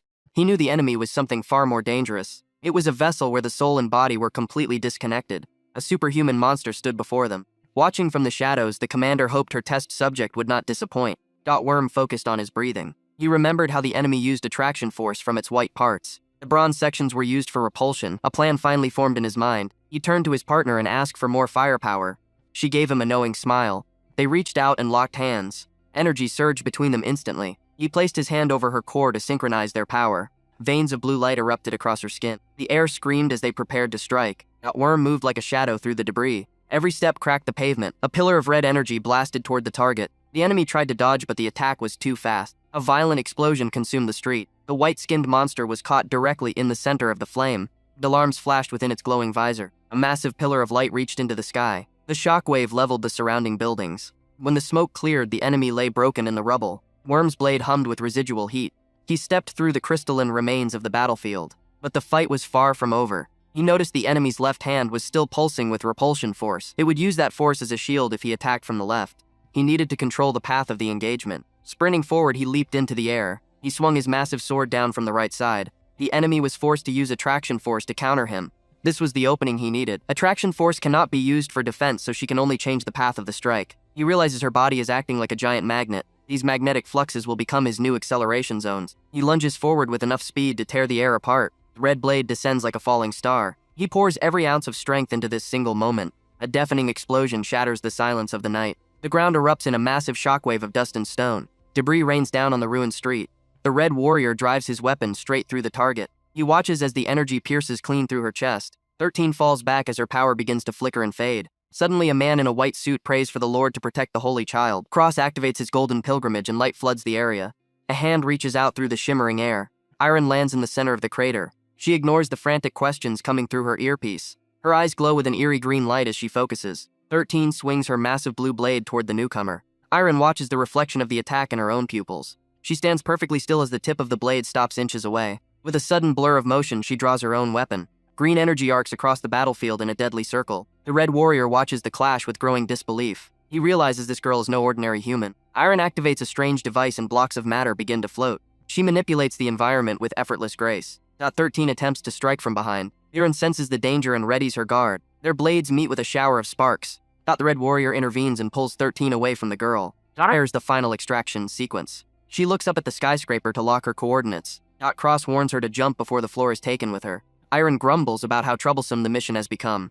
Lin Mo watches the golden light envelop the girl. A massive flash consumes the street. Han Jinyu catch in as she teleports back to safety. The girl finds herself crushed in a tight embrace. She screams in frustration and tells the woman to let go. Han Jinyu just smiles and tells her she did a wonderful job. Cross explains that his ability has very strict limits. Iron hurls the device at his head in a fit of rage. They have successfully retrieved 13, but her body is gone. A small glowing essence floats inside a containment jar. The Red Warrior stares at the empty spot where his enemies stood. He admits that they have completely escaped. Smoke drifts through the ruins of the apartment building. Joe coughs and asks if the nightmare is finally over. The little girl looks around and asks where the dark big brother went. Joe stares into the abyss with a look of pure despair. He wonders if Lin Mo fell into the darkness. A voice from above asks what everyone is looking at. Lin Mo leans casually against a doorway on the 6th floor. Joe sighs in relief and thinks it must be a blessing from God. The woman grabs Lin Mo and insists on checking his head. He tries to pull away and claims he is perfectly fine. She leans in and whispers that they have to make the act look real. The group gathers in the cold remains of the factory floor. Shockwaves from the fight have shattered all the heating pipes. Joe looks completely dejected as they face the freezing night. Lin Mo tells him the situation is not as bad as it seemed. He noticed that the blood nests have vanished from the lower levels. They might be the only survivors left in the entire building. They need to scavenge supplies from the abandoned apartments. Lin Mo tells Joe not to worry so much about the future. Joe prepares to tell everyone to move out. Suddenly his phone begins to vibrate with an urgent call. He looks at the screen and realizes the timing is terrible. A massive armored transport truck plows through the snow. Armed soldiers step out into the middle of the street. Zion White identifies himself as a secret agent for the Bureau. He tells the group he is here under orders from the bunker. He pulls out a digital ID and reveals their true mission. They are here to capture the superhuman known as Zero. Just because the monsters below had vanished did not mean they were safe. Shivering in the cold, she wondered if the nightmare was truly over. Danger still lurked in the shadows of the frozen world. A more immediate problem was brewing within their sanctuary. The central heating system had completely failed. Pointing toward the ceiling, she explained that the situation was critical. Moving the base was now their only chance at survival. He suggested taking advantage of the quiet to relocate immediately. Lower floors still had functioning systems they could exploit. Being the only ones left in the building gave them total freedom. Defense was just as important as warmth in this new reality. He gestured toward the security office with a grim look. Joe was asked about the weapons stored for self-defense. Due to the rough history of the area, the equipment had been significantly upgraded. Joe confirmed they had barricades and wire netting ready for use. Doubts lingered about whether metal wire could stop such supernatural monsters. Barbed wire seemed like a thin hope against the white skins. Suddenly, the musician chimed in with a ridiculous claim. He believed a specific tune could freeze the creatures in their tracks. Maybe the power of music was the secret weapon they needed. Skepticism filled the room as the survivors stared in disbelief. Joe couldn't believe his ears after everything they had seen. Ignoring the nonsense, he ordered the team to prepare for a descent. The dark hallways below were waiting for them. Corbin was told to stop dawdling and focus on the mission. Packing his guitar away was the only priority for the eccentric man. He treated the instrument like his own child. Looking around the condo later, Corbin noted how luxurious the living conditions seemed. It felt suspicious compared to their old life in Seattle. Normalcy had become a rare and expensive luxury in the apocalypse. Even a simple room felt like an extravagant dream. Outside, the white skins had turned the city into a frozen graveyard. Serenity was a fragile thing that could break at any moment. Water flowed tired skin as Sonia sought a moment of peace.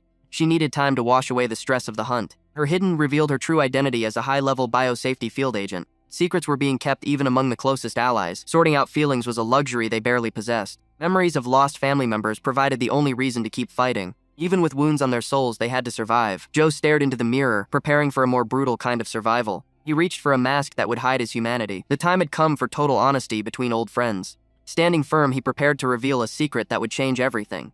Corbin was called over for a serious conversation.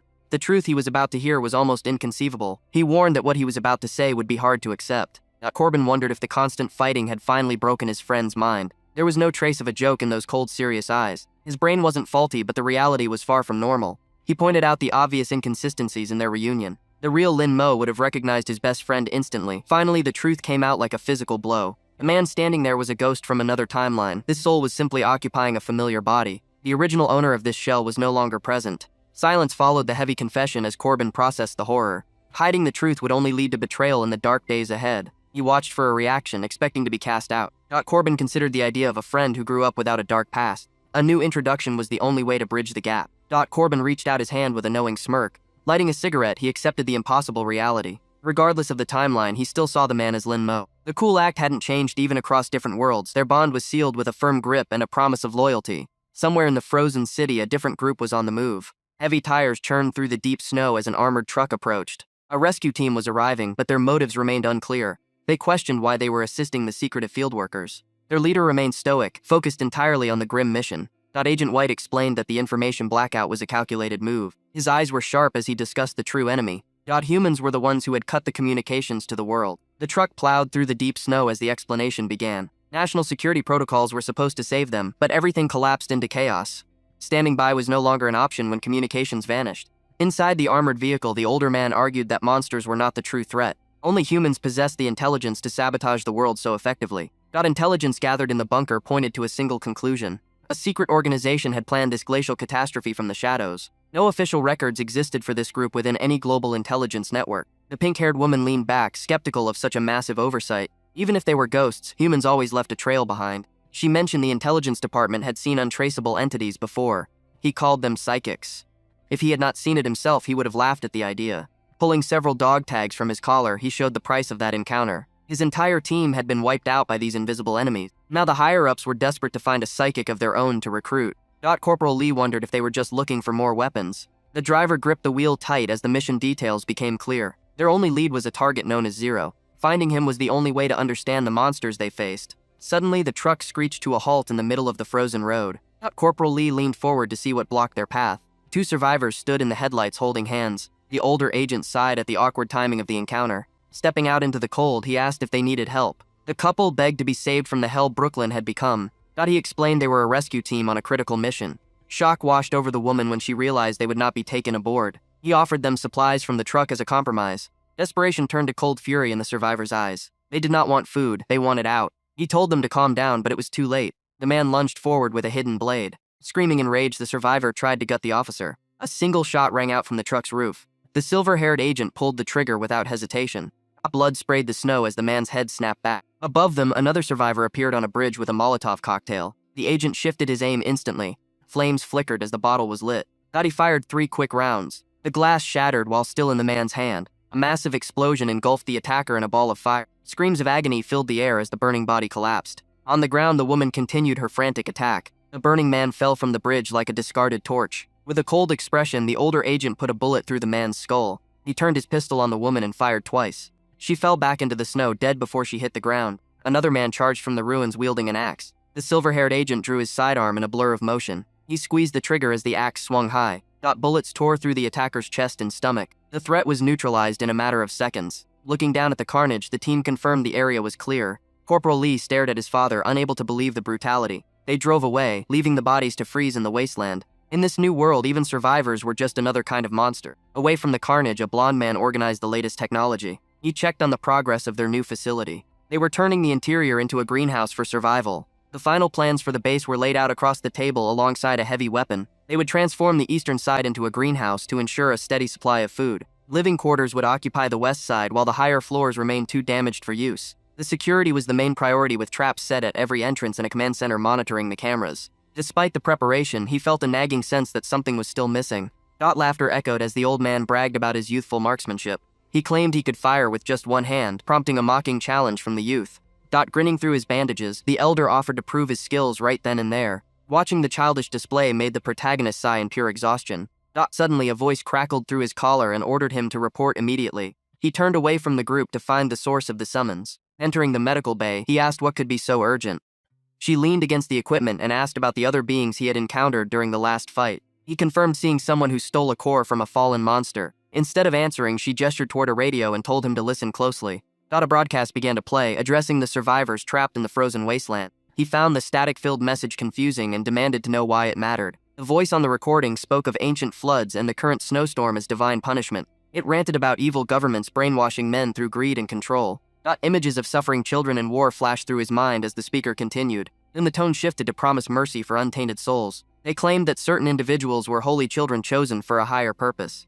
A woman clad in black harnessed purple flames that flickered with supernatural power. She aimed a massive rocket launcher toward the sky with a confident smirk. The broadcast labeled these warriors as descended holy spirits and prophets. With one shot, she obliterated a towering monster and left nothing but smoke. She watched the creature crumble as if it were a simple nuisance. Witnesses watched in awe, folding their hands in desperate prayer. This was the Prophetic Association, a group claiming to bring hope to the end of the world. Inside a moving vehicle, listeners scoffed at the religious fanaticism. The message promised salvation to any soul willing to join their cause. She turned off the recording and asked for his honest opinion. He dismissed it as nothing more than a typical anti-government cult. Looking at her serious expression, he realized she was not joking. The mention of holy children suggested they were actually hunting for superhumans. She confirmed that if his theory was right, the situation was becoming far more dangerous. History was full of stories about shadowy organizations controlling the world from the darkness. While most people laughed at conspiracy theories, the truth was far more sinister. The Prophetic Association had managed to infiltrate nearly every level of the country. They started as a small cult but gained power through secret government backing. Eventually, the government created the NSLB to hunt down the very monster they helped create. Ashes filled the tray as she explained that the group had been reborn in the snow. He interrupted, questioning how a simple biochemist could know such classified information. She revealed she had a friend who used to be a high-ranking intelligence agent. Memories of the agent's face surfaced as she spoke of the group's supposed total destruction. She concluded that these new prophets were not survivors at all. Her eyes narrowed as she suggested they were ghosts from a parallel universe. Shocked by the revelation, he asked how she could possibly know about his own origins. He pointed a finger in accusation, realizing his privacy had been compromised.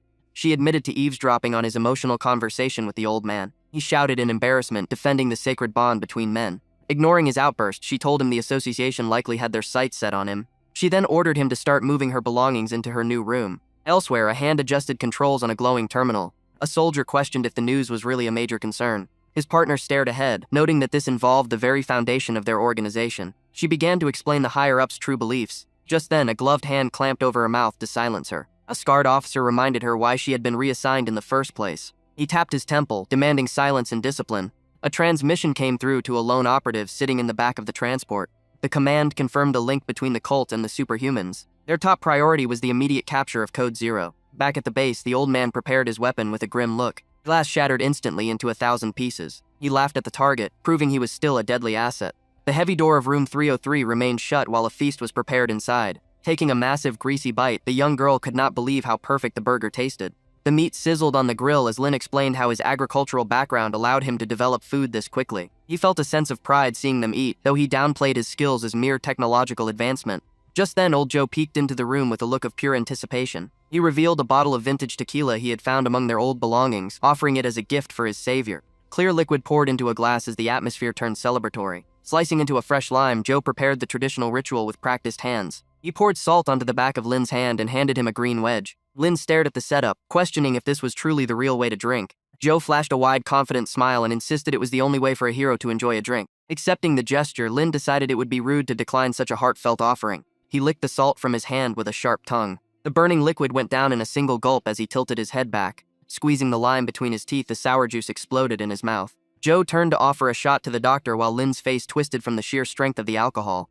The girl mentioned they hadn't seen Corbin lately because he was currently on his monitoring shift. In the control room, Corbin sat hunched over his screens, unaware of the feast happening nearby. Mrs. Perez insisted on bringing Corbin his share, even when Lin offered to take it for her. Outside in the freezing snow, a tactical tablet displayed a live feed of the group eating dinner. A white-haired soldier adjusted his headset and ordered everyone to double-check their communications. Back at headquarters, a pink-haired woman confirmed she had a clear signal and began checking in with the rest of the squad. The veteran soldier known as Pops confirmed he was in position alongside Delta. Static hissed through the line as the pink-haired captain adjusted her equipment. Snow fell heavily over their rifles while they waited for the signal to move.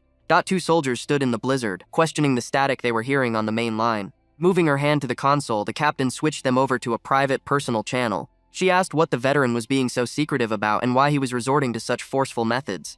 The feed on her screen showed the group laughing, yet she felt the errand boy was hiding something significant. As the squad leader, she expressed her deep concern for the veteran's safety regardless of the higher-ups' agenda.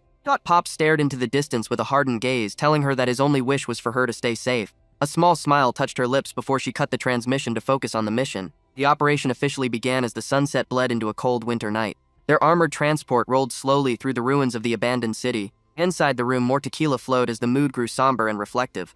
Joe took another drink and confessed his long-held dreams of starting a family before the world ended. He looked at Dr. Zhou and remarked that his own daughter would be about her age by now. The doctor warned him to stop drinking because of his injuries, but Joe was already lost in his grief. Tears began to stream down his face as he cried out about failing his little girl. He clutched a white glove adorned with pink crosses, sobbing the name Joanna over and over. Dr. Joe froze at the mention of the name, her eyes widening in sudden, shocking realization. Lin watched the emotional breakdown and suppressed a laugh, thinking that the doctor had finally found her long-lost father. Joe begged for forgiveness through his tears, wishing things were different in these end times. Lin looked on with a calm, knowing expression as the man poured his heart out. For a brief moment, they looked like a perfectly normal family sharing a meal. Suddenly, the lights flickered and died, plunging the entire room into an oppressive silence. Lin and the doctor immediately went on high alert, sensing that something was terribly wrong. Joe stood up slowly, his drunken sorrow replaced by a grim, cold determination. He turned his back to them, his posture shifting into that of a seasoned warrior. Lin asked where he was going, but Joe simply reached for a heavy green case. A metallic click echoed through the dark room as he unlatched the lid. He pulled out a massive, sharpened machete that gleamed even in the dim light. Down in the maintenance tunnels, the soldiers found the main gate jammed exactly as expected. They located a side entrance and prepared to breach the facility. Moving with tactical precision, the team began their quiet infiltration. They successfully reached the 3rd floor and reported their status back to headquarters. The captain watched through their body cams, her eyes fixed on the mission as it unfolded in the wild. The squad split up according to the plan, prioritizing the security of the civilians. They moved without honorifics or hesitation, clicking their safeties off.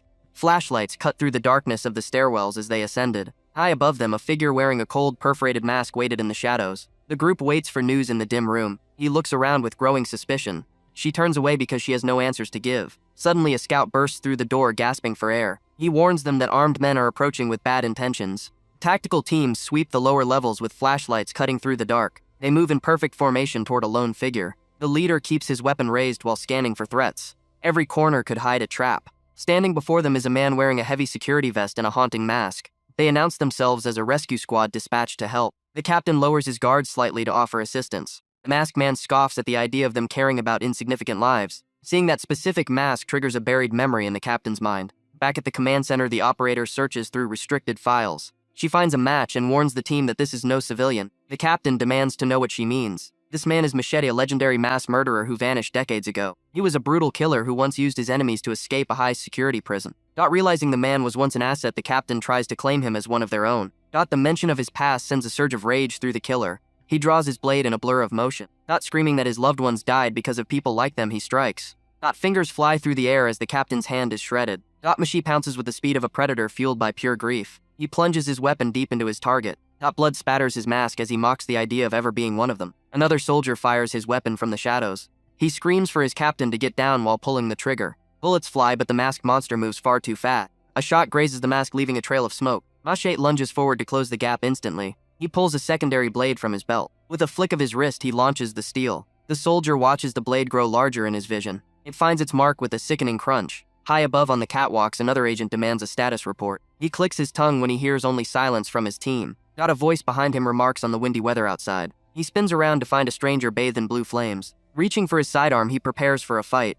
The stranger moves like a ghost through the flickering light. He mocks the agent for being a noisy rat in his house. The agent identifies himself as Zion White of the NSLB. He levels his rifle with cold precision. He vows to take the intruder in regardless of the cost. The stranger asks why they care more about arrests than the freezing world. He wonders if the authorities are hiding something sinister. Zion stares back with eyes that show no. A dark smile plays on the stranger's lips. Zion warns him not to force a lethal response. Blue energy erupts from the stranger as he challenges the agent to try. He pulls the trigger. Brass shells hit the floor. Bullets shred the empty air. The stranger blurs into multiple shadows to evade the fire. A metal pipe behind Zion is sliced clean through. Zion realizes his perfect aim for the head somehow missed. He narrowly avoided a counterattack that should have ended him. Turning around, he explains that a gut feeling saved his life. He claims he can predict an opponent's move without even looking. The stranger asks who he really is to possess such luck. Zion's eye begins to glow with a digital circuit pattern. A massive portal of pixelated energy tears open behind him. He reveals his true nature as a superhuman while a chained mermaid beast emerges. Radio static screams through the comms while a frantic voice calls for Alpha. Staring at the scrambled screen, the operator realizes she has completely lost visual contact. Panic spreads through the frequency as HQ begs for immediate backup. Standing at her station, she hears the urgency in every crackle of the transmission. Deep in the tunnels, the soldiers struggle to carry their wounded comrade to safety. Suddenly a massive blade whistles through the air. They dive for cover as the floor explodes around them. Dust chokes the hallway while the men scramble backward in terror. Raising their weapons, they search for the source of the attack. Something massive shifts in the dark corridor. They squint through the gloom to identify the shadow. A hulking figure in a hockey mask looms over them with a blood-stained blade. Shouting in fear, the men prepare for their end. Before the blade can fall, a violent shockwave rips through the ceiling. Debris rains down on the cowering soldiers. Emerging from the smoke, a blue-haired warrior protects the masked man. Massive chunks of concrete continue to fall around them. A colossal creature bound in heavy chains reveals its grotesque form. The stench of the beast is unmistakable to the blue-haired fighter. Recognizing the intruders, the veteran sergeant demands to know why they have returned. Stepping forward, the young man ignores the question to focus on the immediate threat. He helps his masked ally to his feet as the ground continues to tremble. Reporting to HQ, the sergeant confirms they have made contact with a high-level shell. The monster stares back with cold, glowing eyes. Its gaze pierces through the darkness like a predator. Ancient chains begin to hum with a lethal blue energy. Grabbing the restraints, the white-haired controller orders the beast to hold its position. The massive entity towers over everyone in the room. Blue energy pulses through the links as the pressure rises. Standing defiantly, the controller identifies the blue-haired fighter as the primary target. A tense silence follows as the two adversaries lock eyes. The white-haired man watches with calculated indifference. Glowing sigils flare across his skin as he prepares his next move. Realizing that a peaceful resolution is impossible, the blue-haired warrior prepares for battle. He knows that they cannot avoid a fight in this confined space. Apologizing to an old friend, he prepares to unleash a forbidden power. Dark energy swirls around him as he begins a terrifying transformation. His skin becomes covered in a liquid metal armor. Standing tall, he completes his change into a sleek killing machine. The controller recognizes the legendary code 0 and feels a chill run down his spine.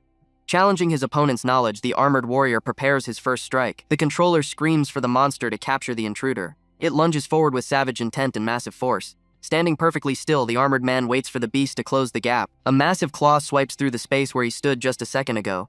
Declaring that this area is too small for a real fight, he shifts his weight. He moves with a blur of motion that defies the laws of physics. The beast misses its target entirely as the warrior vanishes. A series of thunderous impacts rock the creature's massive frame. The beast is stunned when its own speed is used against it. Shock washes over the controller as he sees his attacks being deflected by a sound barrier. Launching himself forward, the armored warrior becomes a streak of light. A massive explosion craters the floor as they fall into the abyss below. The monster quickly deploys a shimmering energy barrier to protect itself. A metal fist slams into the shield with the force of a falling star. Shattering energy ripples through the chamber as the two forces collide. Exhaling slowly, the armored warrior analyzes the situation. He realizes the beast is a specialized power type based on its sheer physical scale. Its defensive capabilities make it a truly tricky opponent to bring down. Looking past the monster, he decides to target the leader instead of the tool. The controller stands protected behind his massive servant. He mocks the armored warrior and tells him that his efforts are futile. Banking on his superior speed, the warrior ignites his thrusters. He kicks off the ground with enough force to crack the concrete. Trails of blue light weave through the air as he accelerates. The controller claims he can predict every path thanks to his enhanced gut feeling. His special eye glows with a hypnotic pattern to track the movement. Streaks of energy crisscross the room as the warrior increases his velocity. The monster watches the dizzying display of light. By leaving multiple trails, the warrior hopes to overwhelm the controller's senses. He creates a complex web of motion to disrupt the enemy's intuition. Searching for a single opening, he pushes his body to the limit. The controller sneers and calls him cocky for relying on such a simple trick. Suddenly, the monster's own muscles ripple with newfound power. It moves with a speed that matches the armored intruder. The massive tail slams down as the beast enters a state of frenzy. It turns out the warrior is not the only one who can take pride in their speed. The monster roars as it matches his velocity. Shadows blur together as the two titans collide. Every strike creates a shockwave that threatens to collapse the facility. The controller smiles as he watches his creation dominate the field. He claims that no human can outrun a shell in its true state. The armored warrior narrows his eyes and prepares one final gambit. He dives into the heart of the storm, lighting crackles as he breaks the sound barrier once more. The controller realizes too late that he has been lured into a trap. A sudden silence falls over the room before the final impact. The armored warrior strikes with everything he has left. The beast's shoulder plates shatter under the immense pressure. It recoils in pain as its defense finally crumbles. The controller's face pales as he loses control of the situation. With a final burst of speed, the warrior targets the master directly. He proves that even a monster has a limit to its pride. The battle has only just begun to reach its peak. The armored monster shattered under the weight of the assault. He couldn't believe the power being unleashed against him. Suddenly, a massive shadow loomed over the battlefield. The chained goddess rose like a nightmare from the depths. Speed was her greatest weapon now. A thunderous explosion rocked the entire facility. Smoke cleared to reveal her cold, glowing eyes. The armored warrior lay broken on the ground. Lin Mo stepped forward and pinned his enemy down with a beam of light. He demanded a total surrender immediately. The spear held the government hunter in place. Dragging a corpse through the storm would be a waste of time. Lin Mo looked down with cold eyes. He called the man a government lapdog. Just then, the air began to hum with dangerous energy. The broken armor didn't stay still. Lin Mo watched as blue shards gathered in the air. They swirled together with a mind of their own. A massive pillar of dark crystal formed in an instant. The enemy rose again, stronger than before. Lin Mo reacted by pulling his trigger. He fired shot after shot into the evolving mass. Bullets did nothing against the blurring speed of the monster. It moved faster than the eye could follow. A massive fist surged through the energy field. The impact sent a shockwave through the room. Lin Mo braced himself against the wind. He wondered what was happening to his opponent. A chain rattled against the cold floor. The armor had transformed into a gleaming white knight. It gripped a long, jagged lance. Power radiated from its every joint. The knight stood tall, ready for slaughter. The spear slammed into the ground with a heavy thud. It was time for the second round. Lin Mo realized the intel was correct about the rapid evolution. If the fight lasted any longer, he would lose. He had to finish this before the monster went out of control. The creature behind him unleashed a flurry of energy blades. They carved through the air in glowing arcs. Blue energy meant the knight was absorbing the power. He spun his lance to catch every single strike. The room filled with the sound of clashing spirits. Suddenly, the blue light turned a deep blood red. The knight's armor pulsed with the stolen energy. Lin Mo watched in horror as the monster prepared to strike back. It moved like a streak of lightning. A massive cross-shaped blast tore through the area. The explosion leveled everything in its path. Lin Mo gritted his teeth as he analyzed the situation. The enemy wasn't just blocking but converting the energy. A massive storm of debris swirled around the knight. The creature screamed as the red spear pierced through the air. Lin Mo realized the nature of the barrier was like a field. He calculated a way to negate the power. Colliding fields would act like two bubbles popping each other. He gathered his own energy to create a counterforce. The two powers met with a violent roar. A blinding white light consumed the entire chamber. The creature was thrown back by the sheer force of the negation. Lin Mo stared at the aftermath in disbelief. The battle had taken a turn he never expected. The demon woman whispered a final apology before telling her companion to retreat and find rest. Lin Mo stood firm against the massive armored entity blocking his path. He questioned why the beast had stopped its relentless assault. The monster sneered back and claimed the boy was nothing without his small pet. Tension hung heavy in the air during the silent standoff. Lin Mo refused to believe they were at a stalemate. Looking at the glowing creature, he saw nothing but a mindless shell. The beast stood tall in its intricate blue armor. It looked no different from the monsters currently terrorizing the frozen world outside. Lin Mo challenged the creature's confidence with a cold stare. He gave the signal and commanded his ally to act. Suddenly, a guitar chorded the silence. Corbin began to play a melody that echoed through the halls. The sound hit the armored beast like a physical wave. A speaker mounted on the musician's chest amplified the strange frequency. Clutching its head, the monster screamed in sudden agony. The parasite hidden deep within its body was violently rejecting the music. Corbin did not stop his rhythmic strumming for even a second. Every note felt like a targeted strike against the creature's core. Pain surged through the beast as it struggled to remain upright. Dark shadows began to leak from the cracks in its armor. The entire mass dissolved into a pool of black sludge. Watching through a high-tech lens, the scout saw the target vanish. Corbin finally lowered his guitar and looked toward his leader. Lin Mo noted that the backup had arrived far too late. The mission was moving forward regardless of the delays. An unconscious man lay nearby as the team regrouped. Corbin stared into the distance with cold and focused eyes. He was no longer the clumsy boy they had known before. This was the true face of Agent Corbin. 30 minutes earlier, the situation had been much more ridiculous. Corbin was slumped over his desk snoring loudly. Drool dripped from his open mouth as he slept through the chaos. The security cameras caught every embarrassing second of his nap. Lin Mo and the veteran soldiers watched the feed in total disbelief. They eventually found him and Lin Mo poked his cheek with a rifle barrel.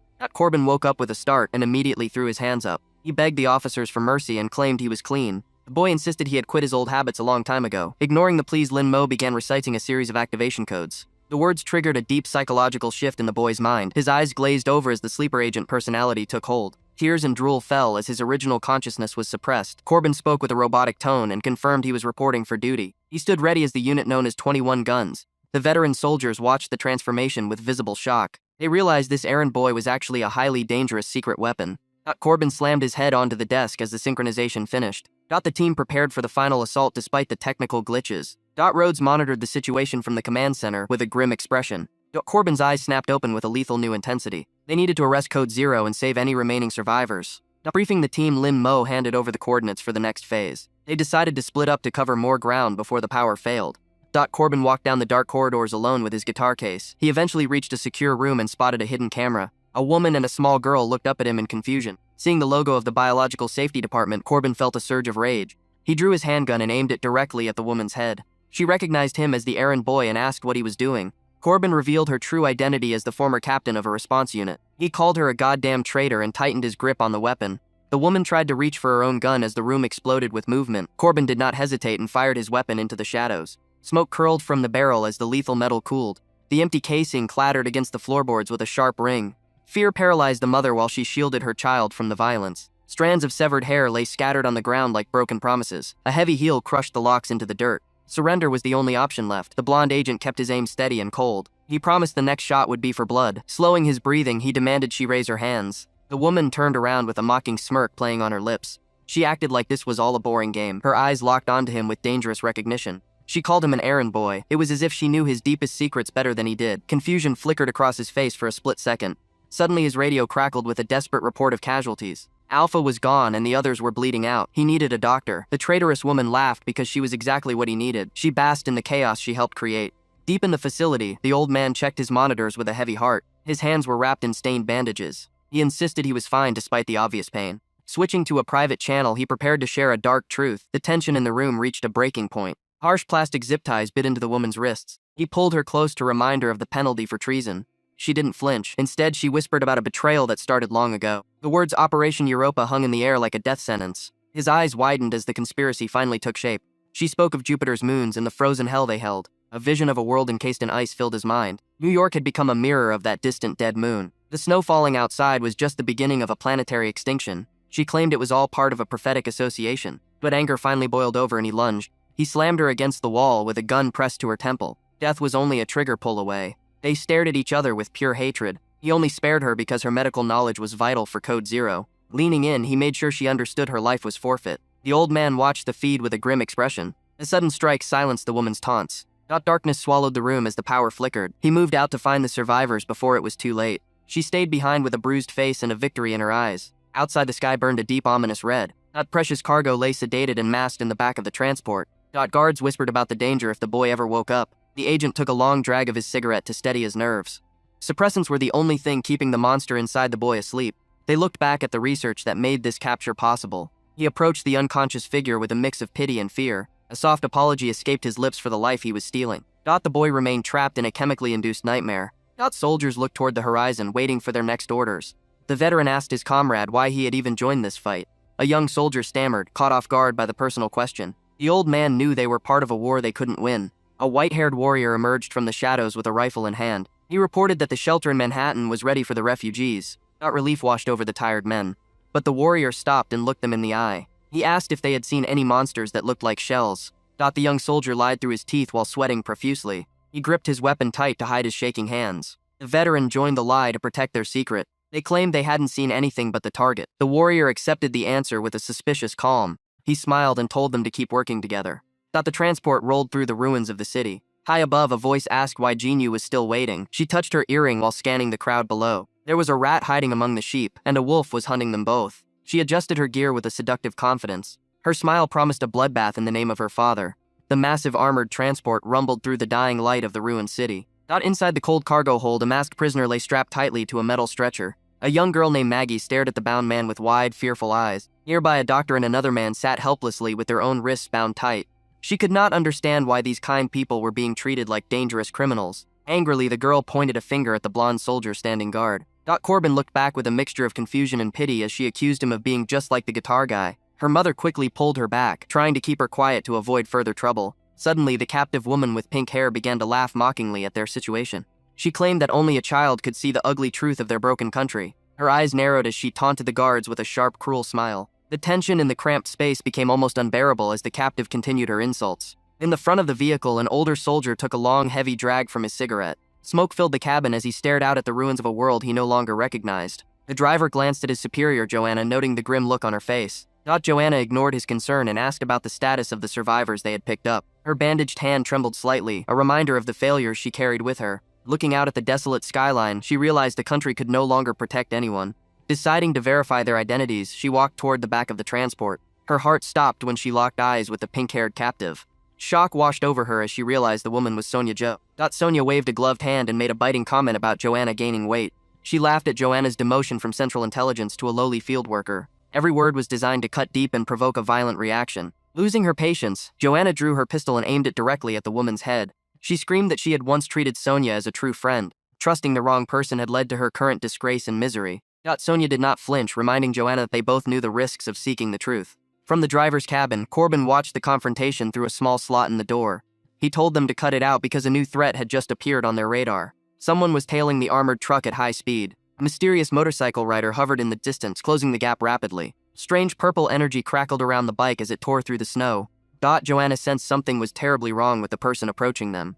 At such freezing temperatures, any normal human should have died from exposure by now. Sonia explained that they were likely dealing with a superhuman. These individuals could absorb environmental energy and convert it into internal heat. They had fully adapted to the frozen hell their world had become. The rider raised a weapon while maintaining a terrifying speed. Without warning, a shot rang out across the wasteland. A massive blast of purple energy surged toward the vehicle. The driver yanked the wheel as a massive explosion rocked the road. Everyone inside was thrown violently against the metal walls as the truck swerved. Mocking their frantic movements, the rider complained that the first shot was slightly off. The motorcycle pulled up alongside the massive transport. Panic flared in the driver's eyes when he realized the attacker was using a grenade launcher. Looking into the side mirror, he saw the predator was right on their heels. A soldier prepared his rifle to return fire from the rear hatch. He aimed carefully, knowing a single mistake would mean their certain death. Bullets sprayed from the back of the truck in a desperate attempt to stop the pursuit. The rider dodged the fire with supernatural grace while readying another blast. Purple energy illuminated the snowy road as the hunter prepared to finish the job. Realizing the inevitable outcome, Corbin braced for the impact. A blinding sphere of energy collided with the side of the armored transport. The force of the explosion tore through the reinforced hull. With a deafening crash, the massive truck flipped and slammed into the frozen ground. Smoke from the massive explosion billows across the highway. A gloved hand tightens its grip on the motorcycle's throttle. Getting sideways, the biker comes to a sharp stop amidst the debris. Her headlamp cuts through the thick haze. The massive transport vehicle lies completely overturned on the road. Dust and metal shards rain down as the truck settles. Purple energy pulses through the frame of her machine. She removes her cracked helmet and looks at the wreckage. Touching her neck, she asks about the status of the other team. Her purple hair flows in the wind as she prepares for the next move. She warns that the powers involved are becoming uncontrollable. Inside the dark cabin, the boy in the mask remains unconscious. The pink-haired girl wakes up and asks if everyone else is all right. He points toward the stretcher with a focused gaze. They confirm the boy is safe, but the danger is still rising. She asks about the safety of the civilians they were protecting. Mother holds her child close and confirms they are both fine. His eyes harden as he states the priority of the mission. Looking closely, he knows there is no room for error. She stares at him with wide eyes, realizing the cold reality of his word. Suddenly, a loud voice tells everyone to get out of the way. The force of a sudden movement throws them against the interior walls. She screams for the old man as she sees him pinned. A jagged metal bar has pierced through his side. He is stuck and bleeding heavily from the impact. Gritting his teeth, he tells the girl not to rush toward him. He spots something through the opening and his face pales. She looks where he is pointing and freezes. A massive horde of monsters is swarming the street. Their glowing eyes signal an imminent attack. He warns her that something even worse is approaching. Colossal creature with multiple mouths rises above the crowd. He realizes they have never seen this many shells in one place. Looking down from the truck, he tries to calculate their odds. He asks the driver if the sound system is still functional. The man stares at his broken guitar in total despair. He decides they must rely on firepower alone. She shouts for another weapon, but the blonde guard has nothing left to give. The traitorous woman watches the chaos with a calm smile. She pulls a surgical blade from her kit with steady hands. The pink-haired girl stares at her with pure suspicion. She tells the woman that she has no intention of forgiving her, but the old man is dying and needs immediate surgery. His abdomen is badly wounded and the bleeding won't stop. The rest of the group watches the tense standoff in silence. The mother steps forward and offers her medical skills. She hesitates because she doesn't want to leave her daughter's side. The little girl huffs and insists she is old enough to stay alone. The mustache guard asks to be untied so he can protect the child. He claims to be a simple security guard now.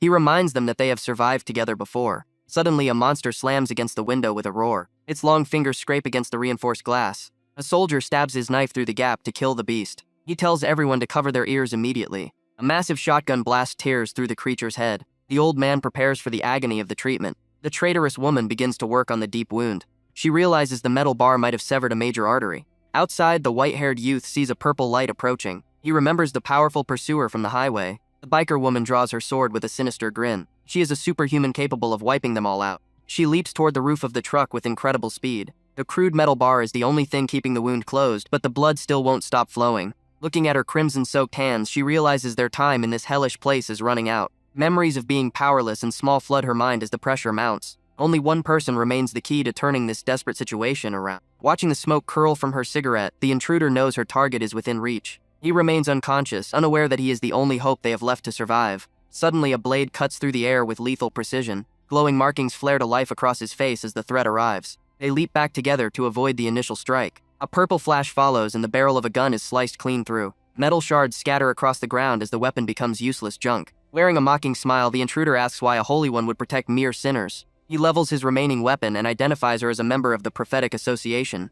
She leans in and asks if he truly wants to return to his old life. Standing his ground, he demands to know exactly what she means. She claims he never belonged with the agents in the first place. Whispering about what he left behind, she probes for his deepest weakness. His eyes widen as he thinks of the one person he truly cared about. He remembers her bright smile and the way she looked in her uniform. She had been so excited to join his patrol group again. His hands begin to tremble against the cold steel of his pistol. A vision of a ringed hand buried in rubble nearly breaks his resolve. Shaking off the grief, he decides that his past does not define his current duty. He declares that he will never let her take Code Zero away. Locked in a straitjacket and mask, the prisoner remains the key to ending this frozen disaster. An explosion rocks the vehicle and someone screams for the child to cover her ears. Panic spreads through the rescue squad as they realize they are trapped. One woman reaches out to the prisoner, hoping for a miracle. Her comrade grabs her arm, demanding to know what she thinks she is doing. They glare at each other while the world outside descends into chaos. Looking through the window, the true scale of the horror becomes clear. Hundreds of faceless monsters surround their transport in every direction. With a superhuman attacking from behind, their survival seems impossible. The intruder's eyes glow with a terrifying purple light. She raises her hand and absorbs the incoming bullets like they are nothing. He stares in shock as his direct hits fail to leave a single scratch. A cruel smirk plays on her lips as she prepares her next move. Locating her target, she swings her blade against the transport's hull. Purple lightning crackles across the ceiling as the metal begins to buckle. The roof explodes inward as she finally forces her way inside. She stares down at the prisoner and whispers that she finally found him. Standing over the terrified squad, she demands to know why they are still hesitating. They scramble to defend the boy as the air thickens with killing intent. Monster suddenly grabs her leg, forcing her to shift her focus. She decides to fight their primitive magic with her own superior power. A massive burst of energy clears the area around the transport. She moves through the debris with unstoppable momentum. Nothing stands between her and the prize she came for. Suddenly, the prisoner's eyes snap open with a brilliant blue glow. Blue sparks dance across the restraints as his power begins to leak out. She stands before him, claiming she is there to escort him home. Their eyes meet, and for a moment the world seems to stand still. She freezes as she realizes something is very wrong. A massive shockwave blasts her backward and out of the vehicle. He falls to his knees, coughing as the surge of power drains his strength. Confused and weak, he wonders why his body feels like lead. He looks down at the restraints and the mask, unable to remember how he got here. His ally explains that she gave him an injection to keep him stable. She taps him on the head, telling him to stay focused. He winces in pain as the reality of the situation sets in. His stomach growls loudly, proving that even a savior needs to eat. Outside, the monsters continue to howl as their fate rests on his shoulders. The monsters let out a deafening screech that echoed through the ruins. Purple energy erupted from the void as projectiles rained down on the survivors. Joe gritted his teeth while sweat poured down his face because the situation was turning hopeless. He complained about the timing of the attack and his own health while the monsters closed in. Slumped against the wall, the young man felt his vision blurring from a lack of energy. He desperately needed glucose to stay in the fight. A small hand reached out and offered him a single candy bar. Maggie insisted he take it because she wanted to be helpful, just like her mother taught her. The others watched in concern while Joe tried to maintain a defensive line. Without waiting for an answer, the girl shoved the chocolate into his mouth. He chewed quickly despite having terrible memories of this specific brand. Suddenly, his eyes snapped open as a surge of power flooded his veins. Blue flames erupted from his body and tore through his restraints. The intensity of the aura cracked the ground beneath his boots. A massive beast lunged forward with its maw wide open. Joe stood his ground even though his heart was racing. He realized with horror that his magazine was completely empty. He yelled for everyone to cover their ears just as a blur of blue light shot past him. Joe could only watch in stunned silence. The young man clapped his hands together with a force that shattered the sound barrier. A massive shockwave pulverized everything in its path. Joe stared at the destruction and wondered how a human could possess such raw strength. A dark smile played on the boy's lips as the adrenaline took hold. More monsters emerged from the shadows to surround them. He stepped forward with total confidence. Looking at the horde, he realized they were no longer attacking. He tilted his head while observing their trembling forms. The creatures began to back away in pure instinctual terror. Agent White arrived on the scene and froze at the sight of the fleeing monsters. They were running for their lives from a single person. He quickly reported the anomaly to headquarters and requested instructions. A mysterious woman with purple hair watched the scene with an amused expression. She noted that even soulless vessels could learn the meaning of fear. After crushing a monster's skull with her bare hands, she turned her gaze toward the boy. She introduced herself as Han Jinyu and invited him to join her cult. She spoke of a holy purpose and a lord they must serve. The young man refused instantly because he had no interest in her anarchist games. Her expression shifted as she prepared to take him by force. She drew a blade while a sinister purple aura flared around her. A sudden flash of steel cut through the air. She reached into her own body and pulled out a second sword. He noticed strange cracks on the blades that looked like serpent scales. A mass phantom snake manifested behind her as she took a combat stance. She offered a mocking apology before launching her assault. She moved so fast that she became a purple streak across the battlefield. Their weapons collided with a force that shook the entire building. He barely managed to dodge a follow-up strike that seemed to defy physics. Confusion filled his mind as he watched her move. He wondered if she possessed multiple abilities at once. His eyes caught sight of a glowing fragment floating in the air. These purple shards were leaking from her wounds. He snatched one of the fragments out of the air to test a theory. He threw the shard back at her with maximum force. A massive explosion engulfed her position and kicked up a cloud of dust. His eyes widened when he saw that the attack had done 0 damage. She stood perfectly still among the rubble. The cracks in her skin weren't wounds but tiny portals that absorbed energy. She laughed because she realized he was trying to figure out her secret. Her eyes glowed with a predatory light. He asked if she was intentionally trying to provoke him. Back in the van, the agent looked at the monitor and saw his energy levels were at a critical 13%. She worried that his inner parasite wouldn't wake up in time to save him. He glared at his opponent while trying to hide his exhaustion. Without his ultimate form, he knew he was at a severe disadvantage. He remembered his previous battles and realized he needed to be more cautious than ever. The shadow of a giant cobra loomed over him as the pressure reached a breaking point. The blade hissed through the air as she launched a lethal vertical strike. Landing with a heavy thud, she marveled at how he had managed to avoid the attack from above. This was more than just quickness. She moved with the predatory grace of a serpent, striking with unnatural fluidity. Lin Mo decided to end the dance with a single crushing blow. His fist connected with a deafening roar that shattered the ground. Expecting a solid impact, he felt only a strange hollow emptiness. His arm sank deep into her chest as if her body were made of shifting shadows. Confusion gripped him instantly. He looked down at his trapped limb in horror. Instead of blood, a purple rift pulsed around his arm, absorbing the force of his punch. She smiled playfully, mocking his attempt to get close to her heart. A terrifying thought crossed his mind. Was her entire physical form just a gateway to another dimension? She stepped back, challenging him to try thrusting even deeper. This proximity made his sound barrier completely useless. He was trapped within her reach. Looking into her eyes, he froze in realization. Those pupils were unmistakable. They were otherworldly and terrifyingly familiar. Now he remembered where he had seen them before. They were a splitting image of the speaker's eyes. Suddenly, she stiffened as if receiving an urgent command. The purple energy around her arm began to crackle and burn with intensity. Someone was speaking to her through a hidden earpiece. The voice on the other end sounded urgent. New orders had arrived to prioritize a retrieval mission at a secure base. Her interest in their duel vanished instantly. She promised they would meet again very soon to finish their business. With a wicked grin, she crossed her blades and gathered her power. A massive surge of energy erupted from her position in a blinding flash. The resulting blast threw him backward as a purple dome of light consumed the area. Searching the wreckage once the smoke cleared, he found no trace of his opponent. He stood alone in the quiet devastation, wondering if she had simply run away. Sonia approached slowly, asking if he was alright after such a brutal exchange. The immediate threat was gone, but the city remained a graveyard of broken concrete. A low thrumming sound began to vibrate in the air from above. They looked up together, shielding their eyes from the wind. A heavy military helicopter descended toward the ruins of the battlefield. The rescue team had finally arrived to assess the damage. Dust swirled violently as the rotors slowed and the landing gear touched down. Armed soldiers flooded the area, shouting orders to recover the civilians.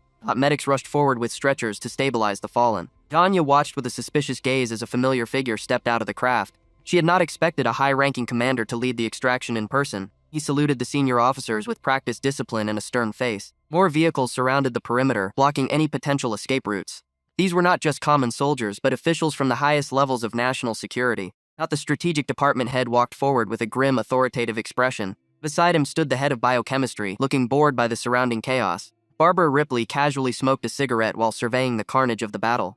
Sonia glared at her with clear disdain, remembering their last meeting in the depths of the bunker. She knew their presence meant something far more sinister was brewing. The arrival of the Slacker Club leaders was never a good sign for anyone involved. Kotick cleared his throat to regain control of the tense situation. He explained they were there specifically for the person known as Code Zero. Lin Mo felt the weight of their gaze and wondered what he had to do with their plans. Sonia stepped in front of him, warning him not to trust the bald man's lies. She accused them of trying to finish the horrific work they started years ago. The mention of Operation Europa made the air turn cold instantly. Barbara looked confused, claiming she had never heard of such a project.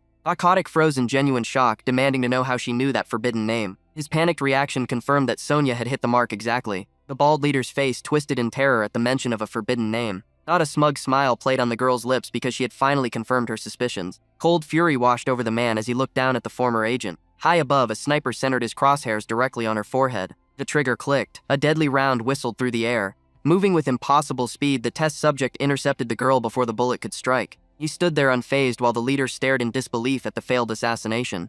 Holding the crushed projectile between her fingers, she mocked their pathetic attempt at an execution. The youth realized the entire global catastrophe was linked to their secret operation.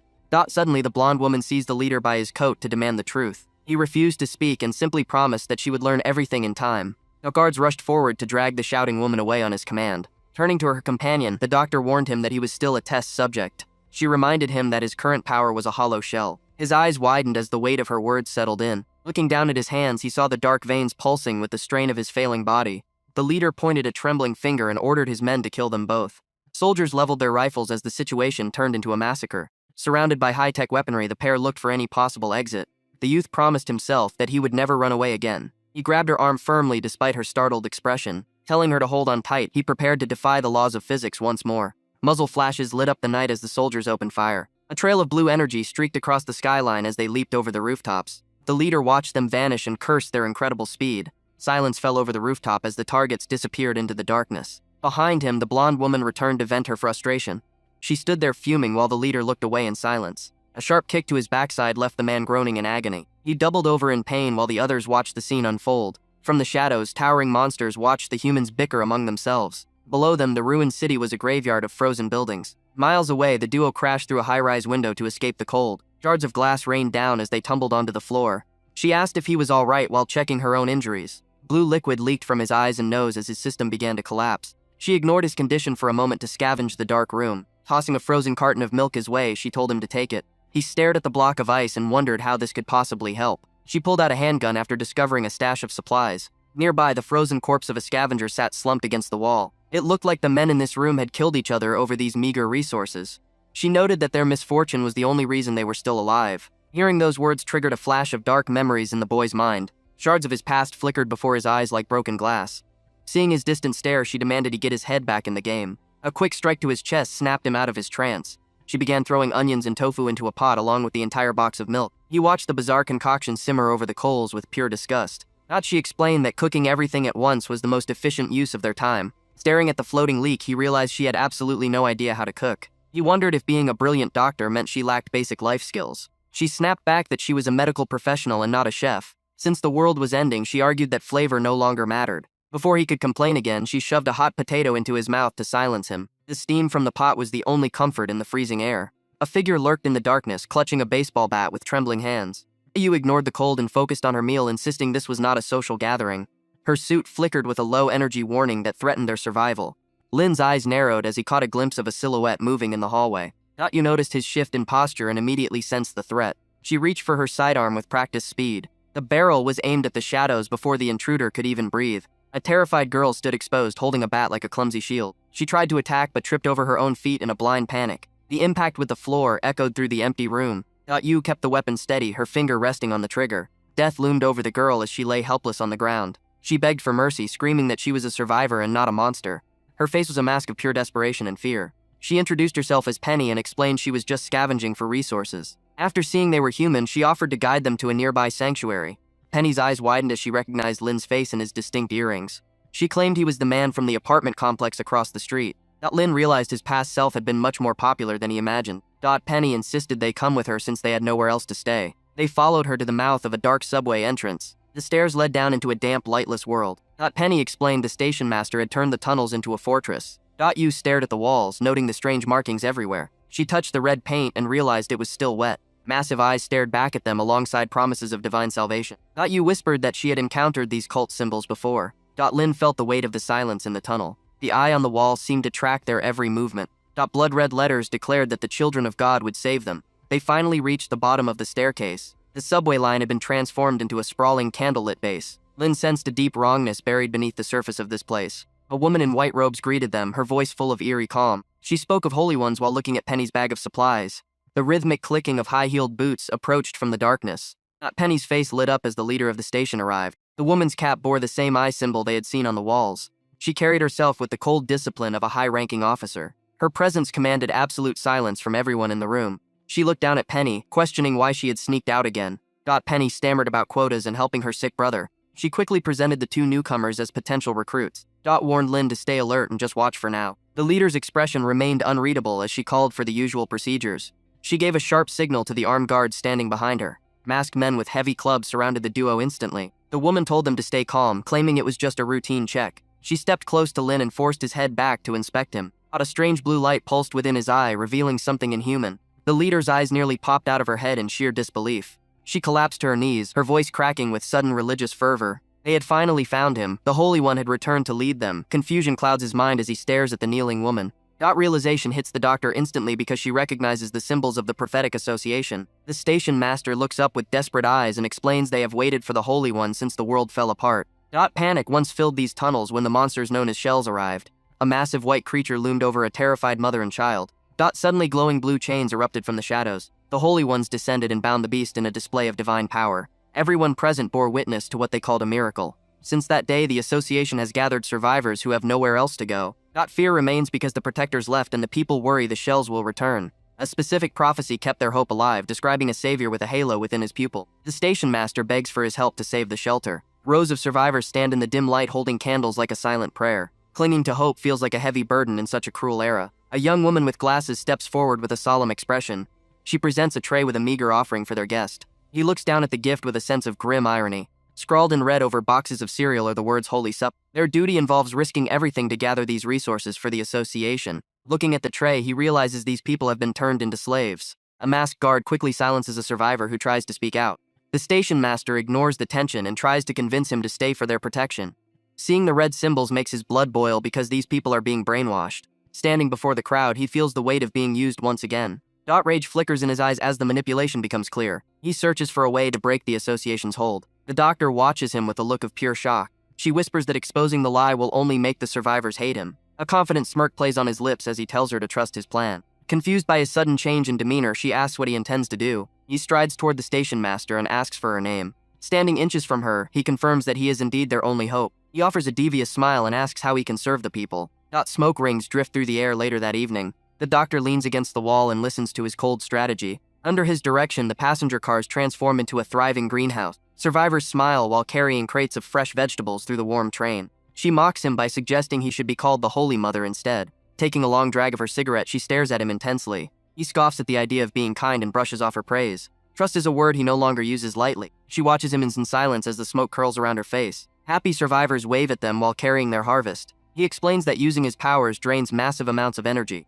Memories of their first meeting surface when he was near death. A sharp slap to his head forces him to get back to the point. Using these people for labor is exactly what the association did. He gives a thumbs up and claims he is just being helpful. Her cigarette drops in disbelief at his blatant cynicism. He sticks out his tongue and stops teasing her for a moment.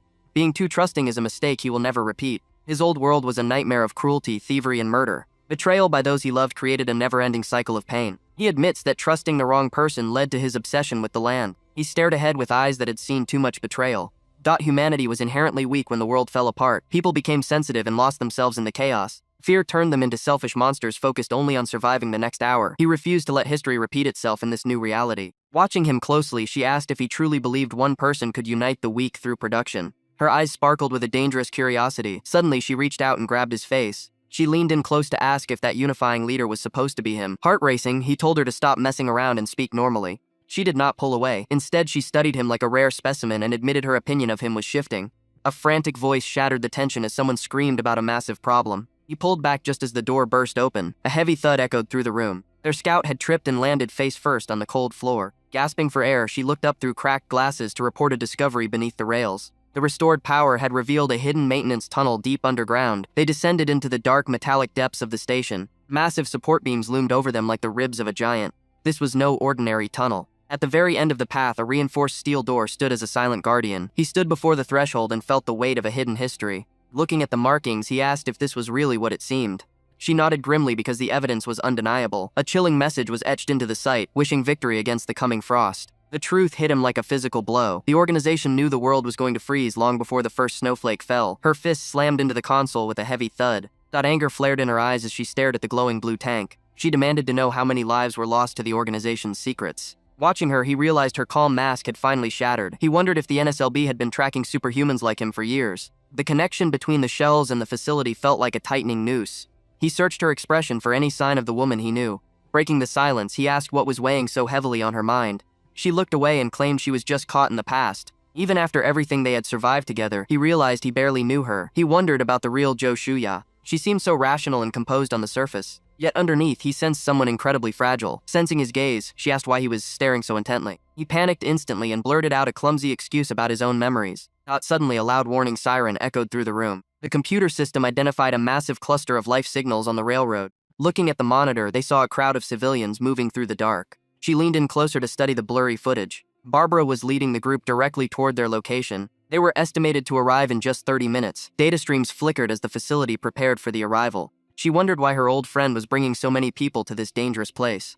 Turning toward the exit, she announced she was going back to the tunnel. He refused to let her go alone and offered to deal with any shells they encountered. The AI voice warned that temperatures in the tunnel were reaching freezing levels. It recommended the use of hazardous environment protective suits. He made a sarcastic remark about where the taxpayers' money was going. She ignored the joke and said it was time to change gear. A warning light flashed on the equipment locker as it hissed open. He asked why he was being forced to wear one too. Suddenly, a heavy metal case flew through the air and hit him in the chest. He cried out in shock. She told him to talk less and start dressing. Without heat regulation, his body would turn into a frozen popsicle in minutes. She began to unzip her suit while explaining the features of the new gear. The suit fell to the floor in an instant. He froze in place with his eyes wide open. The force of the nosebleed sent him reeling backward across the room. Later, he sat with tissues stuffed in his nose while she finished the preparations. She began applying tape to his new dark suit. He looked down at the sleek material and felt the power within it. She explained that they had to cover the NSLB symbols to avoid being attacked by the prophetic association.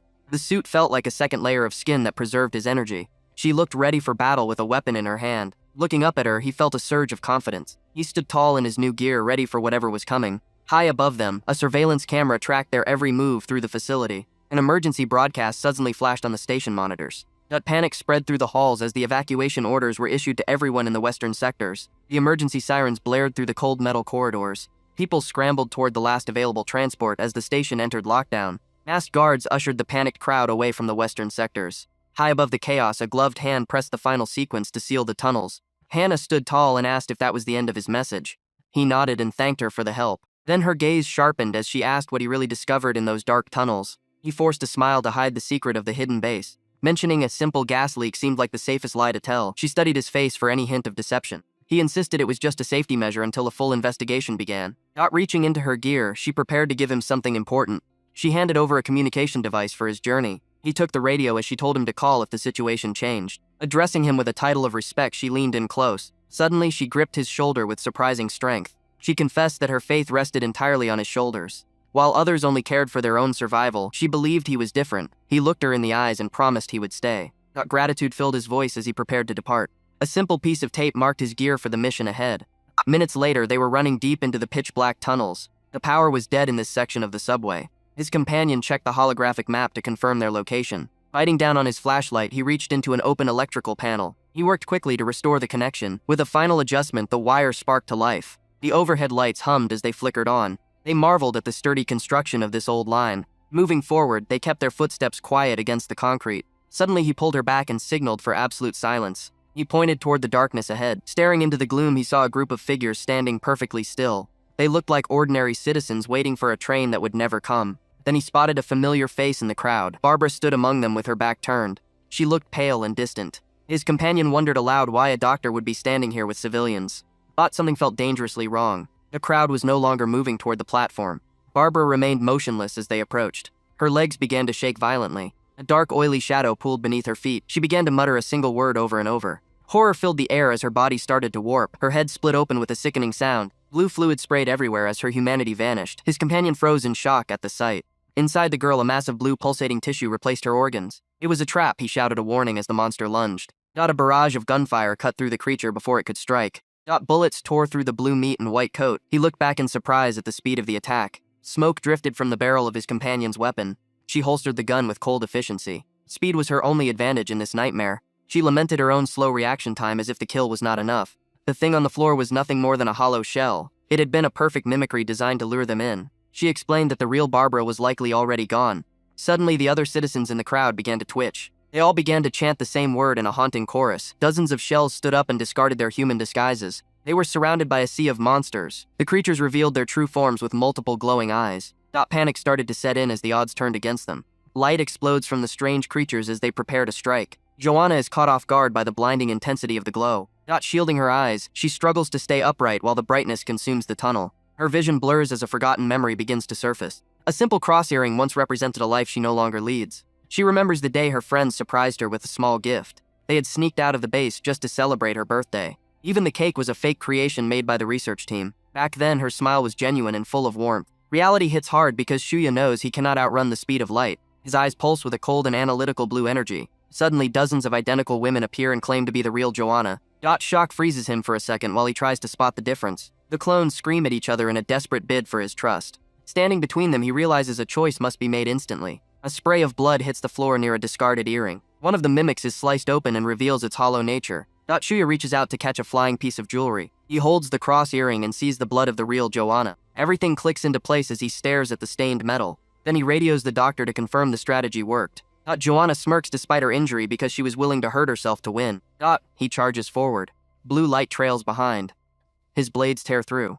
He bursts through. A mimic head spins through the air while blue fluid sprays the walls. Silence returns to the tunnel as the last of the creatures fall. Joanna wipes the blue filth from her face and glares at him. He can only offer a sheepish grin as an apology for the mess. Looking down, he inspects the earrings held tightly in his palm. Both pieces are finally back together where they belong. He tries to return them, but she stops him with a cold look. She claims they are nothing but trash she wanted to discard years ago. Being used as a human garbage bin was not how he expected the day to go. Joanna sighs and her eyes momentarily lose their sharp edge. He senses a deep and painful history hidden behind her casual dismissal. Looking at the corpses, they realize the real work is just beginning. She orders him to stop standing around and help her search. They need to find a core to understand how these things function. Shuya asks if she has found a new lead in this chaotic mess. She reminds him of the hound-type monsters that attacked earlier. Those creatures were merely familiars serving a much larger parent. Killing the offspring is useless if the source remains alive to spawn more. These specific mimics are different because they have no core at all. It feels as though they were left here on purpose to cause a distraction. A strange catacon appears on a nearby device. Suddenly, a blonde warrior stands over the carnage with a look of pure rage. She demands to know who dared to interfere with her prey. Shuya and Joanna exchange a wary glance as the pressure rises again. Irina screams about her ruined plans and her lost targets. Someone speaks into her ear and tries to calm her frantic anger. She declares that the mimics she was supposed to kill are already dead. Irina stood frozen as the voice in her ear demanded to know what happened. Looking ahead, she saw her targets were already being handled by someone else. The enemies were confused by her foul language and aggressive behavior. Sniffing the air, she caught a familiar scent that made her blood boil. She realized exactly who was standing right in front of her. The priest on the other end of the line begged her to remain calm. He reminded her that their leader explicitly warned them to avoid this specific man. Ignoring the order, she told the priest to shut his mouth. She crushed the communication device under her boot without hesitation. Green flames erupted from her body as her rage reached its peak. Screaming that everyone should go to hell, she let her power explode. She launched herself forward like a guided missile. The enemy girl reacted instantly and began firing her weapon. Irina didn't slow down and deflected the incoming lead with her blade. Seeing her bullets swatted away like flies left the shooter in total shock. Irina swung her sword with lethal intent to end the fight quickly. Her blade was suddenly stopped by a shimmering black field. The man in black stood his ground with a cold expression. He knew that running was no longer an option for either of them. Energy surged around him as a massive shockwave rattled the tunnel. Irina noticed his presence felt completely different than their last encounter. A thick layer of organic armor materialized over his entire body. His legs shifted into powerful claws as the transformation took hold. Watching from the side, the doctor realized the test subject had evolved again. The man felt a strange sensation as this new power flooded his veins. A spectral woman appeared at his side and declared this his complete form. Irina refused to be intimidated by his new look. A jagged mask snapped shut over her face as her own transformation deepened. She stood fully armored in a sleek cat-like suit of green energy. Threatening to beat him to death, she prepared for another round. She lunged forward with her mind focused entirely on the kill. Her speed was so great that she left afterimages behind her. The man sighed at the realization that talking was useless against a crazy teen. He extended razor-sharp blue claws from his hands. Irina pulled a hidden gun while keeping her sword gripped in her teeth. She unleashed a barrage of bullets at point-blank range. Moving with blurred speed, he sliced the projectiles out of the air. I countered her strikes with fluid precision. They traded blows and insults in a chaotic dance of steel and energy. He mocked her lack of manners while parrying her wild attacks. Irina flipped through the air to find a better angle for her blade. He spotted a momentary opening and prepared to finish it. His glowing claw swept through the air with crushing force. The blow landed with a thunderous impact against her side. He gasped when his strike failed to penetrate her defenses. He remembered that she had blocked his strongest attacks before. The spectral woman explained that the barrier was more complex than it appeared. Irina swung her sword with a ferocious roar. She followed the slash with a heavy kick to his chest. The force of the impact sent him skidding back across the floor. She leaped into the air to rain down more green slashes. The doctor observed the fight and finally figured out the secret to the barrier. She explained that Irina was manipulating the fundamental forces of physics. By creating a field of repulsion, she could redirect any incoming kinetic energy. This power allowed her to stay airborne by pushing against the floor and air itself. The man looked at his hands and wondered how to bypass such a defense. He focused all his energy into the tips of his fingers to find a solution. Memories of an ancient power began to surface in his mind. The monster looked down in confusion as his claws pulsed with a strange light. Something was wrong with his fingertips. They were turning a deep shade of crimson. He remembered the doctor's words about energy being transferable. He focused all his power into the technique known as the bear's fang. Just then a green blur lunged from the shadows. She swung her blade with lethal intent. He barely blocked the strike as sparks flew. Moving with incredible speed, he prepared his next move. A massive explosion of green energy rocked the area. The impact sent shockwaves through the floor. She mocked him for standing around to talk during a fight. He asked if she was finished with her little display. The cold gaze of his mask offered no mercy. A massive surge of blue energy erupted from his body. Standing tall, he prepared to end the duel. It was time for his counterattack. He vanished into a streak of light. She could barely track his movements as he closed the distance. Speed was no longer a factor in this fight. Multiple copies of him seemed to strike from every angle. These were not clones but after images born of pure speed. Her eyes widened as she realized his claws were glowing red again. Panic finally began to set in. Suddenly her strength began to fail. He was acting like a vampire and draining her very essence. Her plan was falling apart in real time. The doctor watched with a cold smile. This was the power of piezoelectricity in action. Every blow weakened her defense while fueling his own body. The barrier that was supposed to protect her became a coffin. His claws tore through her protection like paper. There was no such thing as an unbreakable shield. Desperate and bleeding, she demanded to know why he was ruining their plan. He grabbed her and demanded answers about the frozen world. He shouted for her to tell him how they were all connected. She laughed through the blood and told him he knew nothing. She reached out to connect their minds for one final revelation. Their gazes locked as the link was established.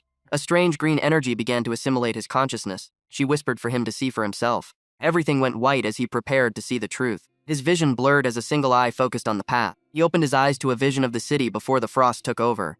He saw a younger version of himself standing in the middle of Brooklyn. A gun was suddenly pointed in his direction. Agent White stood nearby holding a gun to someone's head. He recognized the woman standing across from the agent. These were the memories she wanted him to see. He watched as a portal opened in the middle of the street. Stepping through the gate, he found himself back at the station.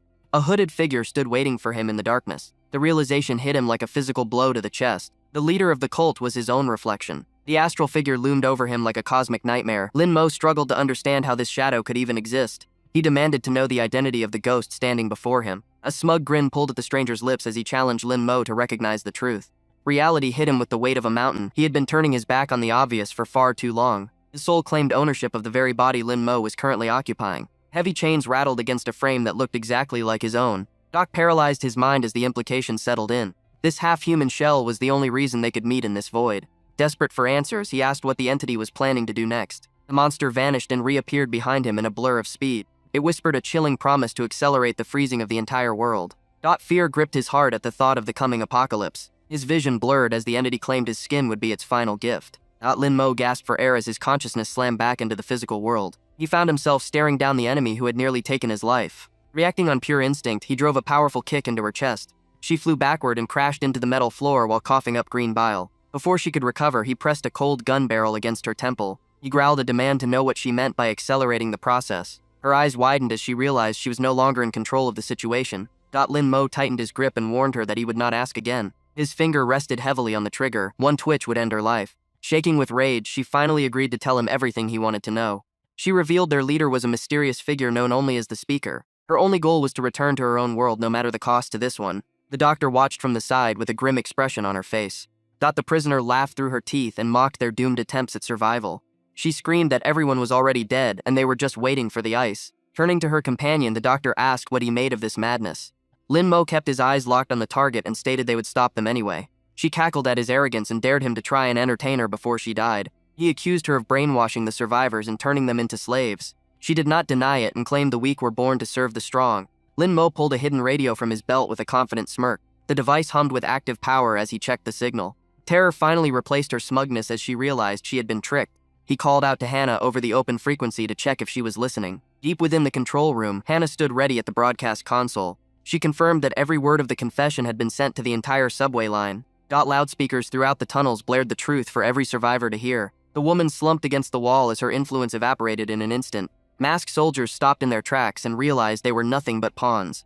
Lin Mo smiled because he had just shattered their false hope forever. One by one, the guards tore off their masks in a silent act of rebellion. A heavy boot crushed the discarded symbol of their former masters. Hannah ripped the badge from her shoulder and tossed it aside with disgust. The doctor admitted that she had underestimated his tactical mind. He joked that escaping death twice tends to make a person learn quickly. Suddenly, the defeated woman began to laugh with a chilling, hollow sound. She looked up with glowing eyes and snarled that they talked way too much. Golden energy erupted from her body and caught them completely off guard.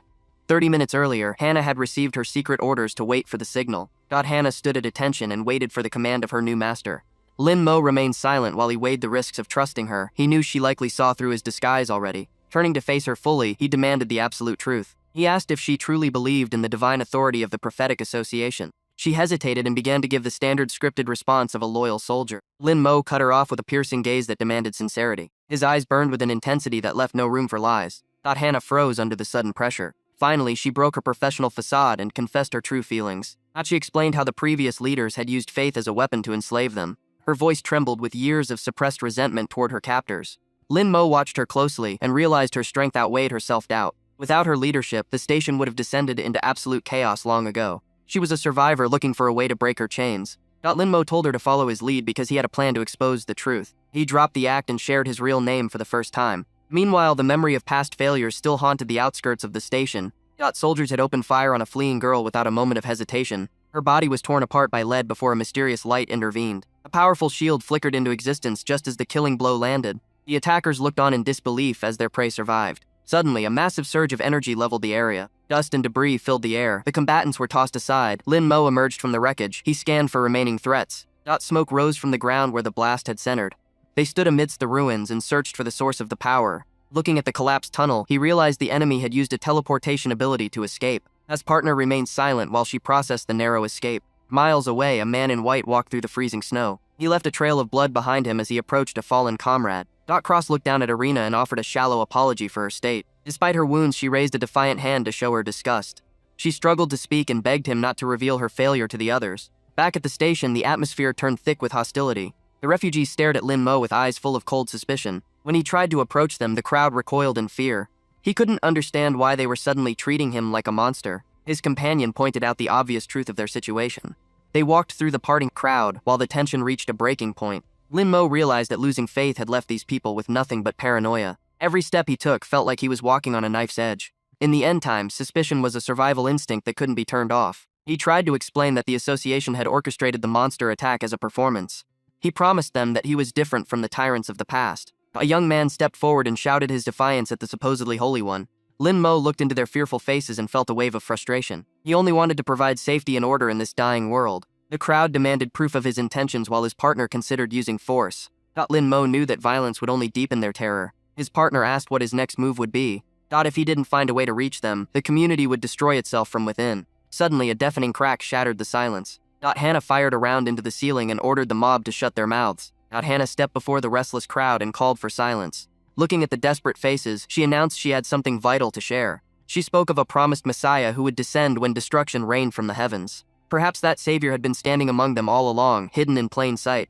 People listened with bated breath as she warned that frauds had clouded their vision.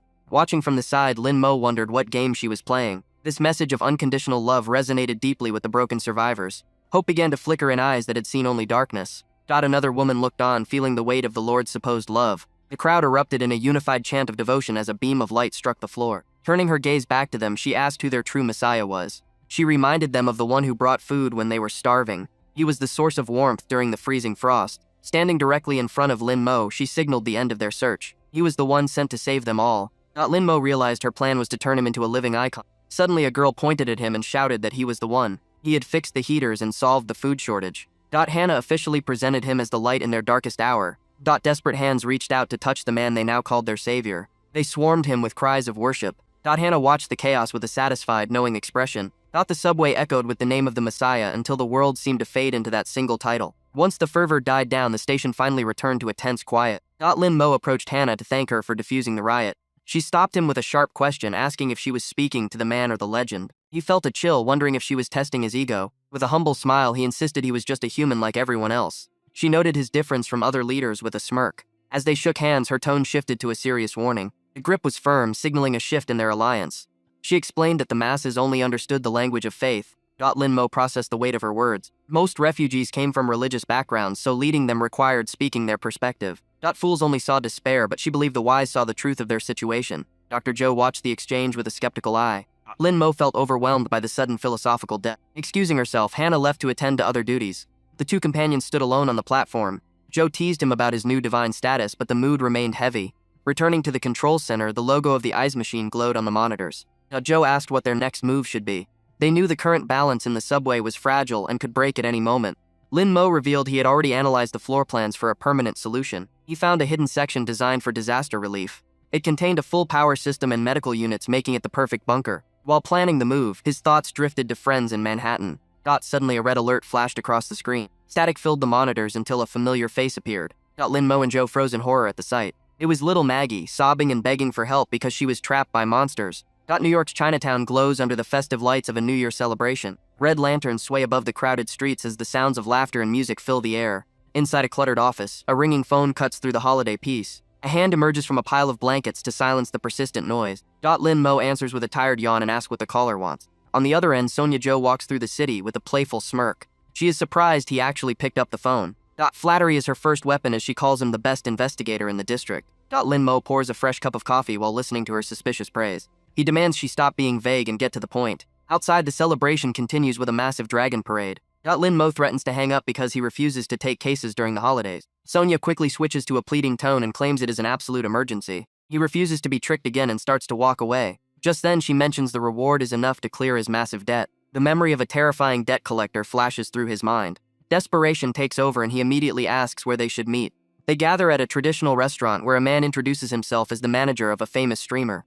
He slides a folder across the table with a serious expression. Sonia laughs off the tension while Lin Mo examines the details of the request. The target is a creator named Ming who has suddenly vanished. Her agency is desperate because they cannot contact her. Kurt places a briefcase full of cash on the table as an advance payment. The sight of the money makes their eyes widen in pure shock. Time is running out because a major live stream is scheduled for tonight. Lin Mo realizes this is his only chance to finally be free of his financial chain. He declares that the case is officially his. Later that night, the trio arrives at the missing streamer's apartment building. Working quickly, Lin Mo picks the lock while the others keep watch. He finds a diary inside that reveals the girl quit and fled back to her home country. Kurt collapses in despair and cries about the end of his company. His chin trembles as he realizes the stream is doomed. He begs the detective for help while Lin Mo tries to push him away. If the company fails, there will be no second half of the payment. Kurt continues to wail on the floor in total misery. Sonia watches the chaos and suggests a secret plan to save the situation. Lin Mo agrees to the scheme as long as they double his pay. Sonia and Kurt look him over and decide he looks the part. Moments later, Lin Mo stands in a pink dress with his hair in buns. The silk fabric and heart cutouts are a far cry from his usual attire. Pink heels complete the humiliating transformation. He screams at Sonia and asks why he has to be the one to do this. Sonia ignores his complaints and starts applying makeup to his face. They use a high-tech AI filter to replace his features with the streamer's face. On the screen, he looks exactly like a cute girl. The live stream begins and he greets the fans with a fake smile. Lin Mo forces a high voice and starts selling products to the viewers. He even makes a heart gesture to keep the donations flowing. Kurt realizes he forgot a major detail. A behind-the-scenes camera is showing the real room to a top fan. A massive man with a scarred face bursts into the studio looking for his idol. It is Luo, the very mobster Lin Mo owes money to. Lin Mo freezes in terror and realizes he is going to die. He hides his face while the mobster demands to see the real Ming. Luo Dalong looks down at the phone in his hand. The AI image of the girl smiles back at him. He looks back at the muscular man in the pink dress. Tears of pure horror stream down his face as his fantasy is shattered. He realizes his favorite streamer is a fake. His henchmen drag him away as he wails about his broken heart. Far away from the city, a mysterious figure stands in a high-tech facility. Huge cables pulse with blue energy throughout the room. Stasis pods line the walls containing strange biological experiments. The man with horns stares at a specimen labeled as number 13. He claims they need her power for the sake of the future. Deep inside the pod, a pale face stares back with cold and angry eyes. Helicopters roar over the Manhattan refugee camp as orders to prioritize the injured echo through the freezing air. Inside a makeshift medical bay, an old man struggles for breath behind an oxygen mask while a medic confirms his rare blood type. Life hangs by a fragile thread as his daughter watches in silence. Outside, the commander barks orders to double the firepower and fortify the perimeter against the encroaching monsters. A sharp voice interrupts his authority, calling him a stupid baldy with no regard for the living. Without warning, a leg blurs through the air in a high-velocity strike. Barbara slams her boot into the commander, demanding the explanation she was promised. Exhaling a cloud of smoke, she stands her ground with cold defiance. She grabs his gear, refusing to let him retreat into his silence. White steps between them, trying to de-escalate the tension before it turns bloody. He reaches out to hand over a new identification card issued by the High Command. The blonde agent stares at the small piece of plastic with a hollow expression. His eyes scan the text as the weight of his reality shifts. The name on the card reads Kurt Cobain, a title that feels more like a cage than an identity. Looking toward his companion, Kurt asks how much of his life as a sleeper agent was actually real. White hesitates, his face falling into a mask of shared pain. Kurt forces a laugh, masking his existential dread by claiming a regular agent wouldn't understand the bad boys unit. He turns his back, waving off the heavy question as if it were a mere joke. White watches him go, feeling the distance between them grow. Suddenly he speaks up, admitting that he truly understands the burden of a false identity. He confesses that he often felt like his own life was nothing more than a nightmare he couldn't wake from. Turning toward the freezing wind, he admits he had once tried to run from his own past. A cheerful voice breaks the somber mood, welcoming Agent Cobain back to the fold. Officer Bridges stands there, introducing herself as a member of the NYPD with a polite salute. White's face flushes deep red as he fumbles to return the gesture. She laughs, telling him there is no need for such formality among survivors. Her smile is a rare light in the dim camp. Beyond the fences, the lights of the tents flicker against the dark horizon. They stand together, watching the civilians undergo their checkups. She looks away, her face turning pink from more than just the biting cold. Embarrassment washes over them both as the silence grows heavy and awkward. Walking side by side, they move through the snow-dusted grounds of the fortress. She asks if he feels the chill in such thin clothing. He replies that he has simply become numb to the freezing air. They stare at the perimeter, hoping the others can endure the coming winter. In the distance, the Statue of Liberty stands as a frozen, silent sentinel over the ruins. Later, White enters the underground fortress to deliver his final report. The commander looks up from his screens, his face etched with grim determination as he orders the door locked. The heavy metal slab slides shut with a definitive thud. Standing guard, White watches the room darken as the true briefing begins. He announces that while the primary target has escaped, he has found something far more dangerous. Barbara lurks in the shadows, her patience finally wearing thin. The commander opens a weathered folder containing secrets recovered from a Brooklyn stronghold. She bares her teeth, ready to tear the truth out of him. White begins to detail the intel gathered by the field agents. He presents the key evidence that will change everything they knew about the apocalypse. The commander stares at documents dated decades before the current disaster. This wasn't the first time the world had frozen, and Project Europa was the proof. He grabs his intercom, demanding Barbara's presence immediately. She doesn't wait, kicking the door open with a thunderous bang. He looks at her with a haunted expression, promising to explain the origin of the monsters. The truth about the Earth's freezing was buried in blood and ancient history. A new shadow looms, watching from the darkness with a blade ready to strike. The door closed behind Barbara and White as they entered the restricted office. Standing by his monitors, the commander admitted they were the only ones he could still trust. He pulled out a stack of files and explained they lacked the clearance for this information. Barbara snapped at him to get to the point because they were running out of time. Taking a heavy breath, the man confessed that this frozen disaster was not the first of its kind. Barbara realized the organization knew the world was going to freeze long ago. Handing over the files, the commander mentioned a secret called Project Europa. Hidden in the shadows of his mind, he wondered why the higher-ups were so desperate to keep the plan hidden. Across the frozen city, the world lay in ruins while refugees huddled in freezing camps. An officer led a mother and child through the snow toward a supposed shelter. White watched the screens and recognized faces from his previous mission with Code Zero. According to the records, only a superhuman could disable the national engine. White stood stiffly and tried to hide his growing unease. In the camp, Officer Bridges smiled as she ushered more people into the dark building. She knew the enemy had already infiltrated every level of their system. Back in the office, Barbara demanded to know what the invaders actually wanted. The commander admitted he did not know and asked for her professional opinion. Looking over the documents, they realized they were missing a vital piece of the puzzle. White remembered an agent from the fieldwork department who had sent something back. In a separate wing, a strange shell-like creature stood motionless in a glass chamber. It looked like a hollow husk waiting for a soul. Suddenly, the doors to the surveillance room slid open. A girl in a school uniform stood there with a terrifying mask and a blade. She told the staff it was time for them to clock out forever. The commander insisted that the item the agent brought back was the key to everything. Behind him on the screen, the girl stood over a floor covered in blood.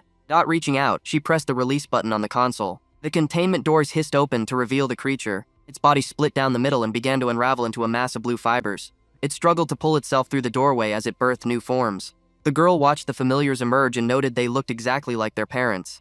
She ordered them to go out and cause as much chaos as possible. Her eyes glowed as she prepared to reclaim what was hers. On the desk sat a glass jar containing a severed head. The group stared at the gruesome trophy and realized it held the answers to the freeze. This severed head was the key to saving or destroying the world. Suddenly, a piercing alarm filled the room. White sensed a presence and drew his weapon instantly. He shouted for the others to stand back as the wall behind them buckled. The metal plating exploded into fragments as the girl burst through. She looked at them with a manic grin and eyes full of murder.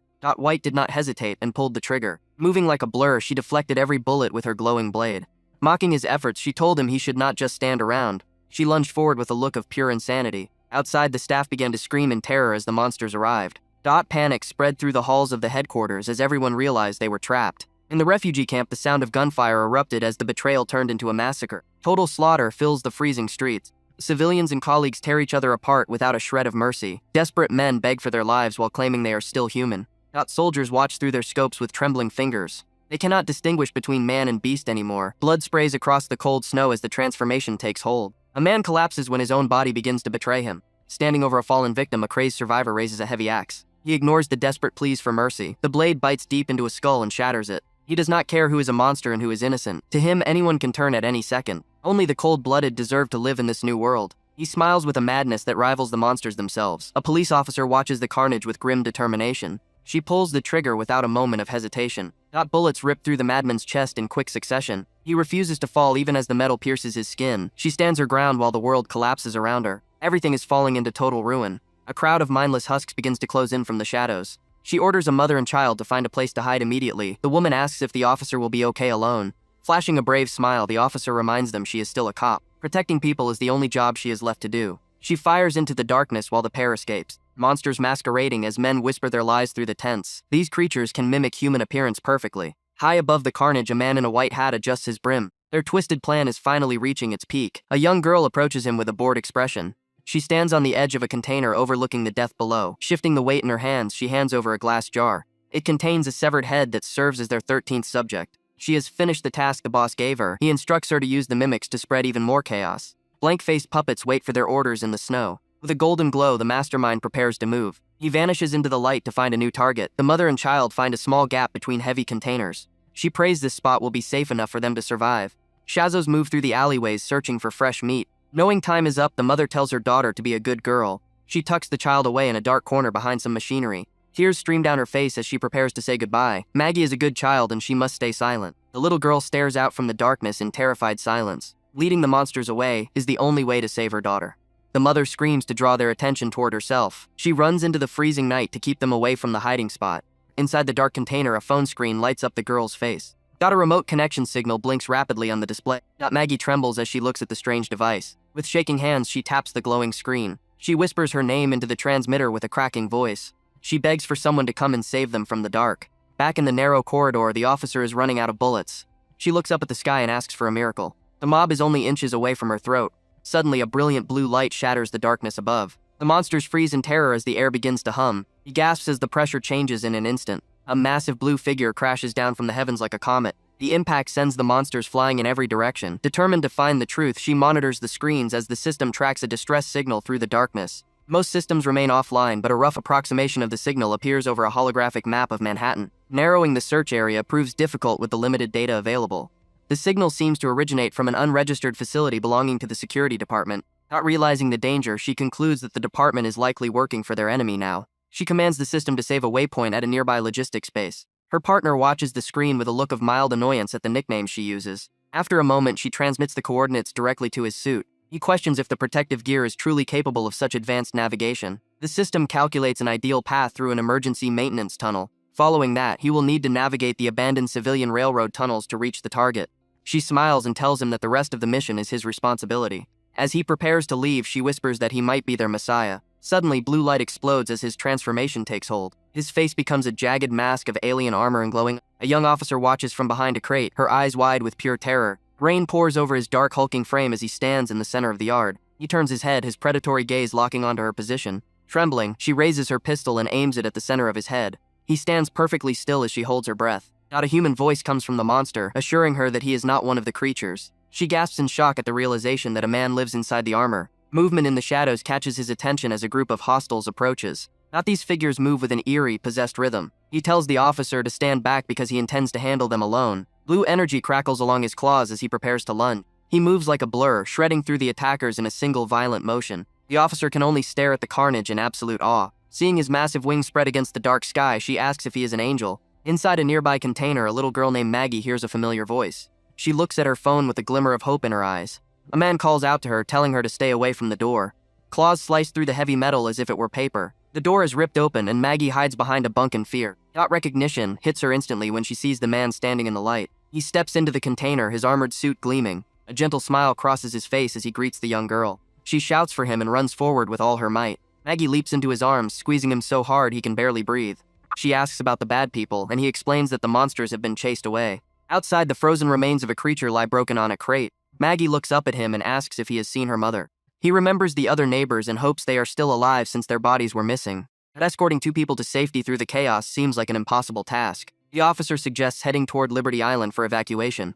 They look out toward the harbor where the statue stands in the distance. Suddenly, the officer's radio crackles to life with a frantic message. A voice screams for them to stay away from the island. High above the harbor, a silent monster watches the city from the base of the statue. The armored truck sat dead on the frozen wasteland. Faceless horrors pressed against the glass, their distorted voices echoing the same frustrated curse over and over. Inside the cabin, Joanna gripped her head in a desperate attempt to find a way out. Every path led back to Liberty Island where the horde originated. Lee watched through the binoculars, his face pale as he realized the sheer scale of the nightmare. Monsters swarmed the perimeter like a suffocating tide.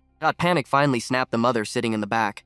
Reaching for the door handle, she insisted on returning to the harbor for her daughter. Joanna lunged forward and pinned her down instantly. The woman screamed that Maggie was all alone. Joanna roared back that opening the door meant death for everyone. Tears streamed down the mother's face as she begged to go back. Joanna's patience finally hit its breaking point. Raising her hand, she didn't hesitate. A sharp crack echoed through the metal hull. Joanna hissed that her selfishness would get them all killed. Looking up with hollow eyes, the woman reminded them that they were the ones who forced her into this car. Memories of their previous safety flickered like dying embers. They had been lucky to survive the first wave. Mr. Lin had given them hope in a world of ice, but that hope was gone now. Joanna felt the weight of those words sink in. Softening her tone, she addressed the woman as Mrs. Perez. She explained that they were a rescue team and not the enemy.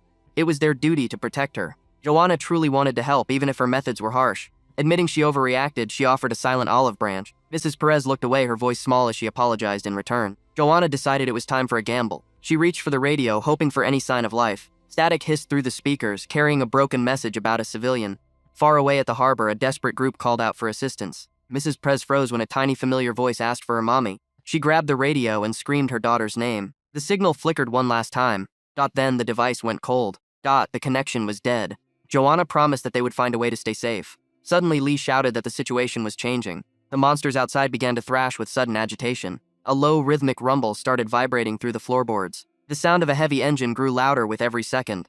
Looking in the side mirror, they saw a blur of motion cutting through the dark. Donna recognized that specific mechanical roar. A motorcycle tore across the ice at impossible speed. The rider twisted the throttle, pushing the machine to its limit. Skidding into a sharp drift, the biker released a wave of violet energy. Monsters were torn apart as the rider carved a path of blue blood. The vehicle circled the armored truck like a predator. Removing her helmet, the woman smiled as she noted her early arrival. The motorcycle roared through the snow as the predator closed in. Inside the transport, Joanna felt the weight of the coming storm. A strange purple flame flickered in the distance, cutting through the dark. Recognition hit her like a physical blow because this was the same monster that had ambushed them before. Standing in the middle of the wasteland, the woman held a weapon infused with dark energy. She took aim with a chilling smile. The trigger was pulled. Run now or die. Joanna screamed for everyone to abandon the vehicle. A streak of purple light tore through the freezing air. Then everything vanished into a blinding violet explosion. The force of the blast sent bodies flying like ragdolls. Looking back at the wreckage, Joanna could not believe the scale of the destruction. Smoke billowed from the mangled metal of their transport. This was not just a weapon, it was a terrifying black hole ability. Panicking, she checked on her comrade. Lee tried to move, but his leg was a mangled mess of blood and bone. The enemy laughed at their weakness.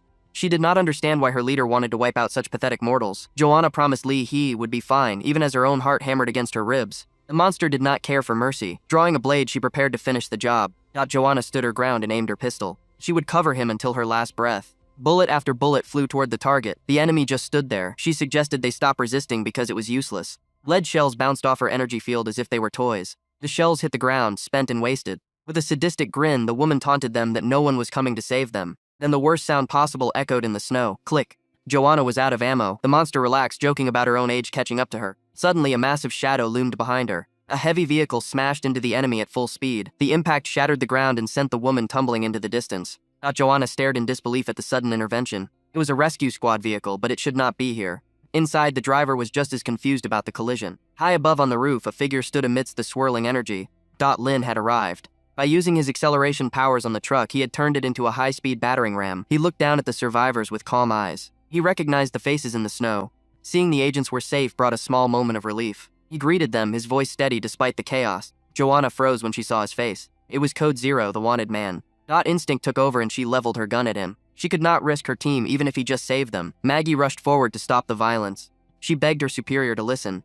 Lin reminded them that he was not the enemy. He pointed to Lis's bleeding stump, urging them to prioritize life over duty. Joanna hesitated. She lowered her weapon, knowing the mission had changed. They needed Sonia to save Lis's life. Without a doctor, he was a dead man. Just then, Lin's communicator chirped with a new signal. He checked the device on his arm. Behind them, the nightmare was not over. The purple flames flared up once more. The monster stood up, her clothes shredded but her smile wider than ever. Static hissed through the comms as the signal began to fade.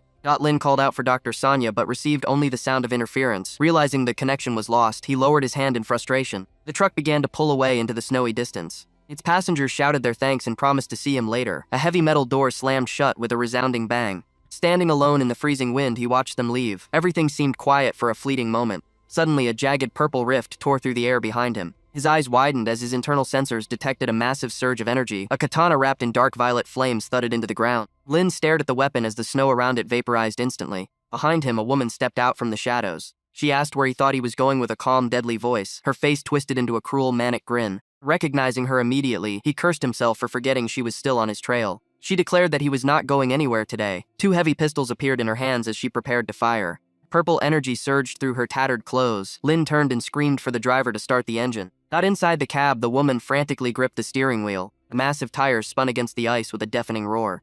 Just then, the assassin pulled her triggers. Muzzle flashes lit up the dark sky. Lin threw himself into the air to avoid the initial volley. He twisted his body mid-flight as energy beams streaked past. A sharp grin spread across her face as she watched him dodge.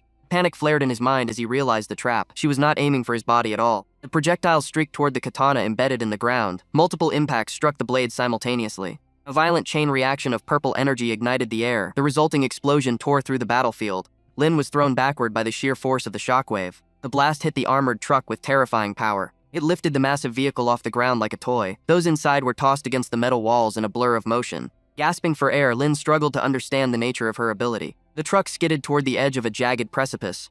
It teetered precariously over the dark void below. Dazed and bleeding, the women inside tried to regain their senses. A young girl looked out the window with wide, terrified eyes. They were in a desperate situation with no way out. The truck began its final plunge into the abyss. A dark silhouette appeared on the windshield like a nightmare. Large rocks shattered against the hull as the vehicle tumbled. Looking down at the chaos, the assassin bid them a cold farewell. She raised her guns one last time to finish the job. Her eyes glowed with the promise of slaughter. Blue flames suddenly erupted from Lin's body as he pushed past his limits. He moved so fast he seemed to vanish into the snow. The survivors looked up in shock as a new light filled the sky. A massive boom echoed as he reappeared directly behind the killer. She barely had time to turn before he struck. Lin's hand clamped around her throat with iron strength. He drove her downward with enough force to shatter the earth. The ice exploded into 1,000 shards upon impact. His eye burned with an intense celestial blue light. Gasping for breath, she asked why he would bother helping these people. She reminded him that they were merely natives of a dying timeline. They had absolutely nothing to do with him or his past. Standing over her, he loomed like a vengeful god. She insisted that as a holy one, he should know better. He did not belong in this wretched place. Anger flared in his gaze as he looked down at her. She called him a brother and urged him to return to his true family. She begged him to go back to where he belonged. A memory of a different woman's mocking face flashed through his mind. He remembered the doubts and the stinging pain of betrayal. He had already died once in that world. That place had abandoned him to the darkness long ago. He tightened his grip as he looked at her with pure resolve. Memories of his new friends and their simple kindness filled his heart. He saw the faces of those who had finally treated him like a human. This frozen wasteland was his home now. He had resolved to stay here and protect what was left. A pillar of blue energy erupted from his palm. The ground groaned and buckled under the weight of his power. A massive explosion of light consumed the entire horizon. The cold blade slid between her ribs with a sickening squelch. Shock paralyzed her as the man she trusted held her close. He did not look away when her blood stained his jacket. But survival demanded this sacrifice. This frozen wasteland left no room for mercy. One final thrust ended her life and her scream. Gasping for air, she called him a traitor with her final breath. Her eyes fixed on Lin Mo, they were full of hate. He merely looked at the supplies. This world turned everyone into monsters. Suddenly her corpse began to twitch. Veins pulsed with a terrifying blue light. She promised he would pay the price.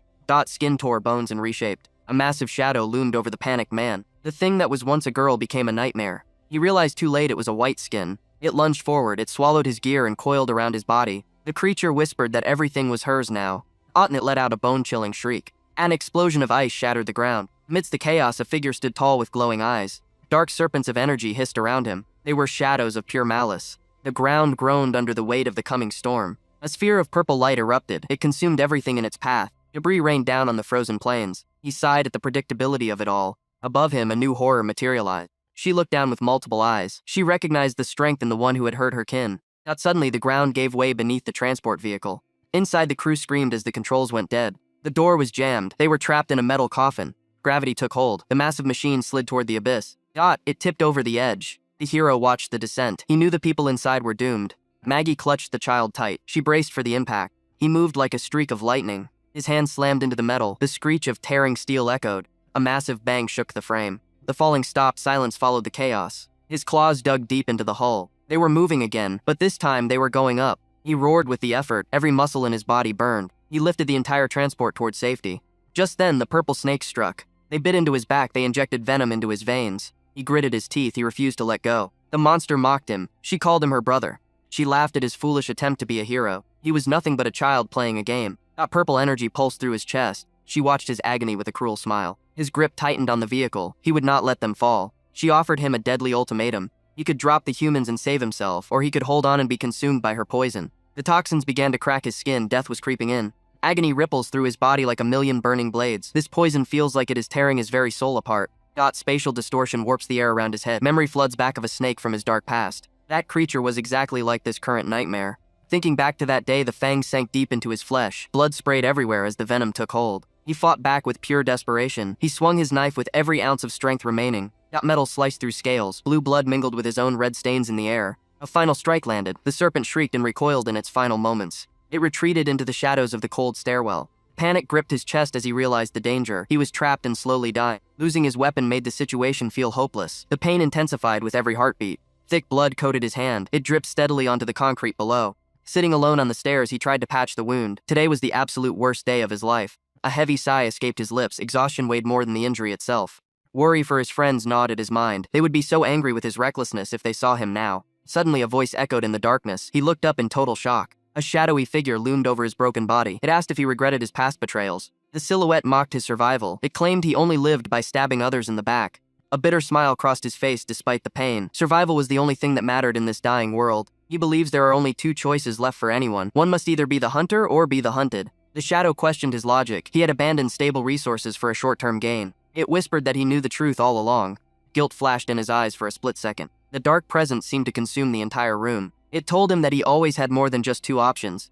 Then the figure vanished into the void. He doubled over and coughed up fresh blood. The poison was still working through his system. Doubt clouded his mind. He wondered if he was actually poisoned or just hallucinating from the intoxication. Looking at his bandaged arm, he felt a small sense of relief. At least the wound was not lethal. Staggering down the stairs, he questioned if the entire encounter was real. The words about having more options burned in his memory. Reality snaps back into focus in the freezing. The monstrous entity sits perched atop the heavy vehicle. She demands to know if he will give up or give in to the darkness. He grins despite the overwhelming pressure. He asks why she thinks he will choose either of those pathetic paths. Anger flares in her eyes. She demands to know who he thinks he is dealing with. He is not the type of man who limits himself to two choices. Red energy begins to boil beneath his skin. The power surges through his veins. Innocent lives are on the line inside that transport. He refuses to let cowards control their fate any longer. The entity scowls as she realizes he is resisting her will. He tells her to watch closely. His transformation begins with a roar of pure power. The red aura consumes his face. His eyes glow with a primal fury. This is his final decision. The mask of a demon settles over his features as his power peaks. A massive explosion of energy rocks the battlefield. He heaves the entire armored tank into the air. The entity is thrown off balance by the sheer force. Ground shatters beneath his feet. The impact creates a massive crater in the ice. Debris flies in every direction as the vehicle tumbles. Inside the rolling transport, the passengers scream in terror. It crashes back down with a deafening thud. He reaches out to stop the momentum. He catches the massive weight with a single hand. Dust and red energy explode around him. The survivors stare in disbelief at the man who saved them. Standing tall, the warrior reveals his final form. Code Zero has finally awakened. The ground shattered as the massive container slammed into the earth with a deafening roar. Panic gripped the observers as they realized Code Zero had finally arrived to end the stalemate. Standing amidst the frozen wreckage, a monstrous figure clad in black and red armor exhaled a breath of pure malice. He wondered why his eyes had turned such a blood-red hue as his pulse quickened. This power felt different, yet he could not understand why his body was reacting with such violent intent. Deep within his mind, the parasite girl confirmed she had borrowed energy from his protective suit to save his life.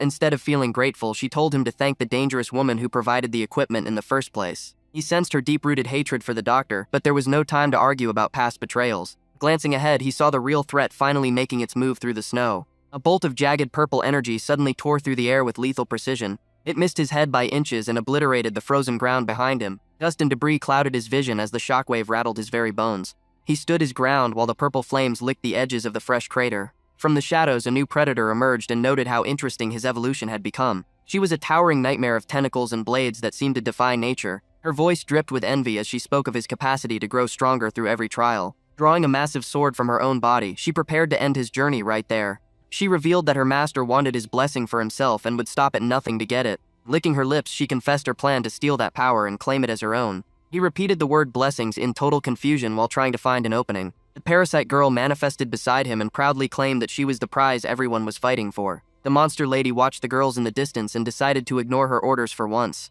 She would not just watch from the sidelines when a real fight was right in front of her. Screaming with bloodlust, she charged forward with her blades raised high. He did not flinch as she rushed him head-on with terrifying speed. They collided with a deafening roar that shook the very air around them. Suddenly, she slashed the space in front of her and vanished into a purple cross. He spun around in a panic, but she was already stepping out of another rift behind him. He narrowly dodged her strike as she reappeared with a lethal, toothy grin. Her speed was impossible to track with normal eyes in this darkness. She tore through the fabric of reality again, leaving him grasping at thin air as she disappeared.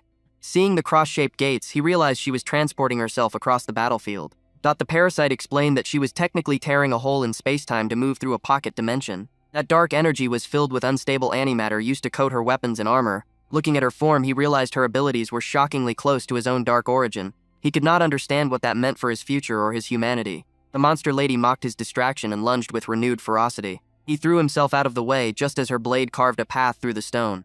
Purple energy erupted from the ground where he had stood only a second before. Pushing off the ground, he soared high into the snowy sky to gain the advantage. She looked up in shock as he positioned himself directly above her, reaching his peak height. Falling like a meteor, he prepared a devastating counterattack with his full weight. He aimed his foot directly at her head with enough force to shatter the earth beneath them. She did not move, smiling as if he had just handed himself over on a silver platter. She raised all her blades to impale him the moment he reached her. Victory seemed certain for her as she braced for the inevitable impact. Just as he was about to strike, a massive void opened in the air beneath him. His eyes widened in pure terror as he realized he was falling into her final trap. Screaming in frustration, he was swallowed whole by the darkness of the pocket dimension. The portal swallowed him whole before he could even react. Floating in this strange void felt like a nightmare without an end. Massive chunks of ruined architecture drifted past him like ghosts. Gravity seemed non-existent, yet he kept plummeting deeper into the abyss. Desperation clawed at his chest as he searched for anything to stop his descent. He lunged for a passing piece of stone. His fingers barely grazed the surface before it turned to dust. A silent explosion of purple energy consumed the debris. Antimatter was eating everything in this dimension. Even the largest structures were being dissolved into nothingness. Suddenly, a flash of movement caught his eye. Dozens of bodies drifted in the purple haze like discarded dolls. Finding a floating ID card confirmed these were government agents from the early days of the crisis. The prophetic association had been burying their victims here for years. That corrosive atmosphere began eating at his own skin. Just then, a blinding light appeared below him. Diving toward the exit, he used every ounce of strength he had left. Hope flared for a single second.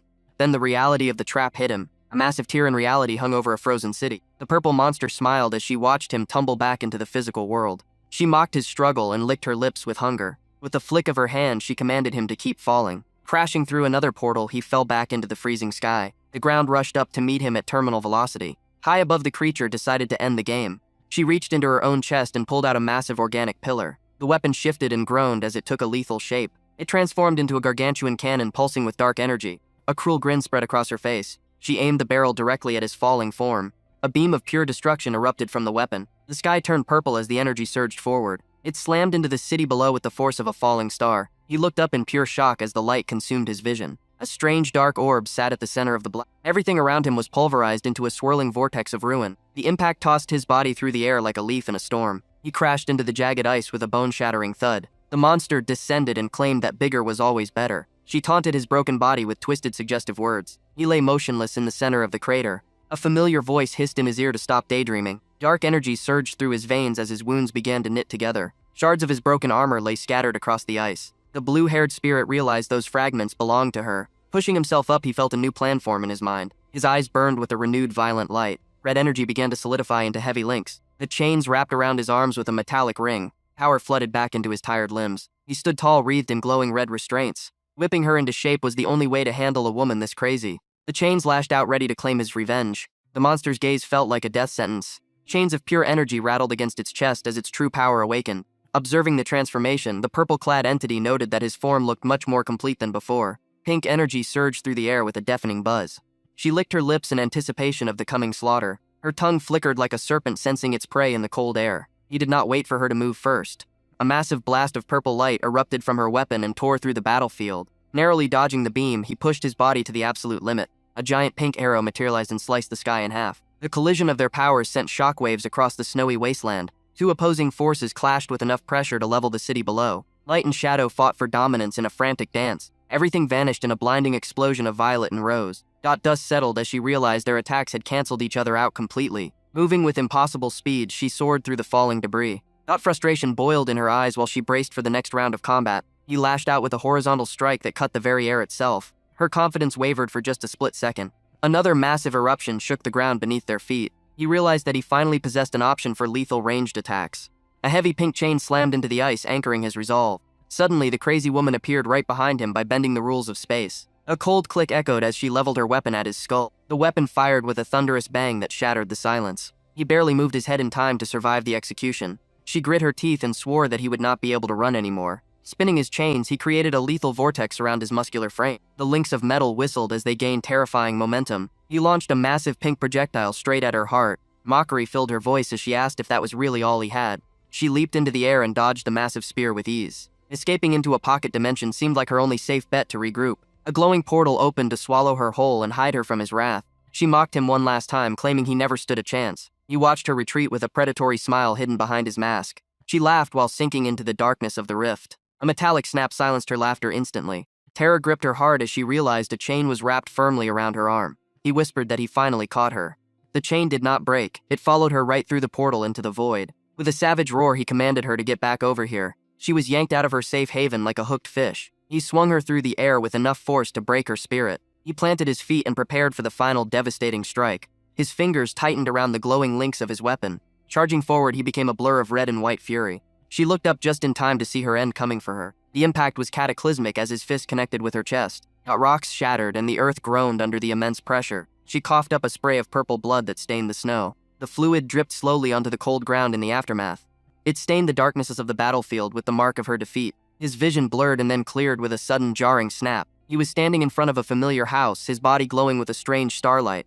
A woman's voice welcomed him home with a sweet domestic tone. He froze in horror as he realized the crazy woman from the battlefield was standing right there in his doorway. He stood paralyzed as the world shifted around him. Confusion clouded his mind as he demanded to know the meaning of this vision. The woman before him wore a gentle smile that felt completely out of place. Suddenly, a man in a suit arrived and greeted his wife with warmth. Watching from the sidelines, the blue-haired girl explained that these were the buried secrets of the enemy. She confirmed that they were looking directly into the woman's memories. Her eyes gleamed as she asked why he looked so shocked by the revelation. Focusing on the domestic piece of the past, he narrowed his eyes. The woman in the memory looked genuinely happy as she spoke about practicing her English. Frustration boiled over as he reminded his companion that they were still in the middle of a real fight. Turning away, she asked if he lacked even a shred of curiosity. She hinted that this vision held the key to the prophetic association's plans. He wondered why such a powerful organization would ever be interested in him. Stepping deeper into the illusion, she suggested they needed a better understanding of the situation. Knowing the enemy was the only way to survive the coming battles. A dark smirk played on her lips as she prepared to show him the truth. Every previous victory against them had been a desperate struggle for survival. He remained silent. The gravity of her words finally sank in. Accepting the risk, he agreed to follow her deeper into the rabbit hole. They stepped through a shimmering gateway into a darker moment of time. Crimson blood splattered across a pale face. Rain poured down on a pregnant woman broken and bleeding amidst car wreckage. Disgust filled the air as they witnessed the aftermath of the brutal accident. He demanded to know how this tragedy connected back to their enemies. Pointing a finger upward, she spoke of the inescapable whims of fate. A mysterious figure emerged from the shadows of the downpour. The masked woman walked with purpose while carrying a strange woven vessel. All eyes fell on the container held tightly in her trembling hands. Slow movements revealed the lid sliding open. 4 glowing eyes peered out from the darkness within the jar. Shock paralyzed the blue-haired girl as she recognized the creature. A spectral spirit slithered out into the cold rain. She could not believe her own past self would ever work with such people. The masked priestess commanded the spirit to fulfill its duty and choose a path. That glowing entity lunged toward the dying woman on the pavement. Fear filled the woman's eyes as she gasped for her final breath. Without hesitation, the spirit forced its way into her open mouth. A horrific scream tore through the night. Purple energy surged behind her eyelids. Her soul was being rewritten. She collapsed against the car as the life seemingly drained from her. Suddenly, her broken legs shifted and she began to rise. He watched in horror as her fatal wounds closed instantly. Looking around in a daze, the woman seemed to have no memory of the crash. Nothing about the scene made sense to him anymore. The girl laughed and noted that his confusion mirrored the woman's own. Golden light began to swirl around the masked stranger. She spoke of a newborn child needing to pass to the other side. A streak of lethal light shot forward with blinding speed. The projectile hissed through the air. Blood erupted as the spear pierced the woman's throat.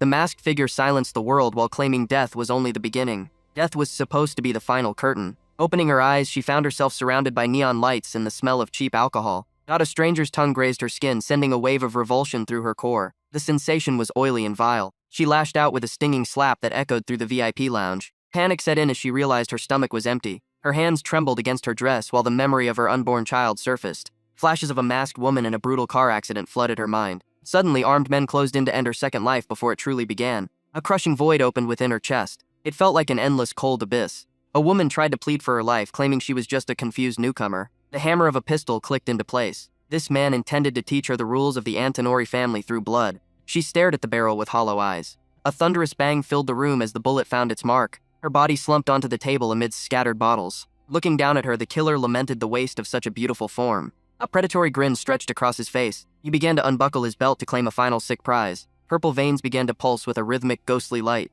Her eyes snapped open, revealing a glowing sigil of pure malice. She moved like a blur, pinning the man's head with unnatural strength. Darkness erupted from her body like a living shadow. He gasped in horror, unable to comprehend how a dead woman was now towering over him. She mirrored his earlier cruelty, tasting his fear with a long, inhuman tongue. His screams were cut short as her power began to tear his reality apart. A massive explosion of violet energy consumed everything in sight. Blood painted the walls of the club in a gruesome display of rebirth. Standing amidst the carnage, she felt the void inside finally begin to fill. The monster smiled with a mouth full of jagged teeth. Spattered blood marked the door to room 6. Watching from the shadows of time, the protagonist realized the horrific truth behind these events. The prophetic association was not finding superhumans, but creating them through trauma. This woman was a bridge between parallel worlds forced into existence by tragedy. The complexity of the situation weighed heavily on his mind. He stood alone in the silent hallway. Just then, two figures approached with calm, measured steps. One man stepped away, leaving the situation in the hands of his companion. Cross the priest adjusted his hat with a smirk. He turned his gaze directly toward the invisible observer. A chilling smile touched his lips. The protagonist froze, realizing his cover was completely blown. Cross spoke of their previous meeting in a future that had yet to happen. Confusion clouded the protagonist's thoughts as he struggled to follow the logic. This was not a mere memory or a projection, but a tangible reality. His eyes widened in shock. Everything in this world was bound by the cruel whims of fate. Time was not a straight line, but a tangled web where past and present coexisted. He wondered if it was possible to flip the script and change the very cause of their suffering. He stood tall against the mocking figure in the hallway. Red eyes narrowed as he processed the insults. Demanding an explanation, his voice remained steady despite the growing tension. The horned man laughed and claimed that his current form could not possibly understand. Pointing a gloved finger, the stranger loomed closer in the narrow corridor. A thumbs down sealed the insult as he called his opponent weak. Confusion flickered across his face as he asked what those words meant. Grinning widely, the horned man called him a little brother while reading his every thought. He remained still, his back a canvas of shifting stars and cosmic energy. The stranger explained that he was merely a projection on a timeline without physical matter. Standing alone in the hall, he realized he was being told he could never affect the past. Looking down, the horned man prepared to provide a painful example of this weakness. Clutching his chin, the villain savored the upcoming revelation. A sharp snap of his fingers echoed through the silence. Images of his own past mutilation flashed before his eyes like a cruel mirror. Mocking laughter filled the air as the villain questioned why his life had gone so wrong. Gritting his teeth, the Stardust warrior felt the sting of humiliation. The horned man took delight in seeing the rage finally boil over. Moving forward, the stranger promised a follow-up to the crushing truth. A vision of a trapped alternate version of his enemy appeared in a cage. Realization struck hard when he was told he had killed the wrong man for revenge. Clenching his fist, he listened to the stranger laugh at his pointless struggle. The villain mocked him for being blinded by a rage that led to the wrong target. Looking away in shame, he heard the stranger claim there was still a chance to fix it. Pointing toward a door, the horned man offered a path to the true killer. A new spark of hope and bloodlust ignited in his gaze at the prospect of a real kill. Formalizing his offer, the stranger boasted about his power to interfere in any timeline. Reaching out, the villain touched his face with a condescending smirk. He pushed the hand away and asked if the talking was finally finished. Surprise flickered in the stranger's eyes when his manipulation failed to take hold. Standing tall, he declared that petty anger only worked on children. Clenching his glowing fist, he warned that he had been vastly underestimated. The horned man apologized with a sneer, but the power dynamic was shifting. Looking directly at his foe, he realized he was fundamentally different from his past selves. Shards of memory shattered as he redefined his purpose in this frozen world. Viewing the images within the glass, he identified the true cause of his suffering. Thinking deeply, he planned to switch the cause and effect of his destiny. His target shifted to the one who had created this nightmare in the first place. Staring down the stranger, he named the villain as his next objective. Ending the world's freezing process became his new definition of revenge. Impressed by the resolve, the horned man laughed and praised his individuality. Examining his opponent closely, the villain noted he was a deep thinker. The blue eye of the stranger glowed with a predatory light. Wondering if he was the first to reach this conclusion, he waited for the next move. The horned man reached into his coat to offer a special reward. Suddenly, his arm transformed into a massive white limb covered in glowing eyes. Flexing the monstrous claws, the stranger revealed his terrifying true nature. Pulsing cores within the arm leaked a sinister blue energy. Seeing the sheer number of cores, he felt a wave of genuine dread. Lunging forward, the villain pinned him against the floor with overwhelming force. Sharp claws pierced deep into his chest, tearing through the stardust. A dark shadow loomed behind him as the villain preached about the law of the strong. Standing over his broken body, the stranger encouraged him to grow and devour. A blinding flash of energy erupted as the winner claimed his prize. Looking up one last time, he felt the weight of his own powerlessness crushing him.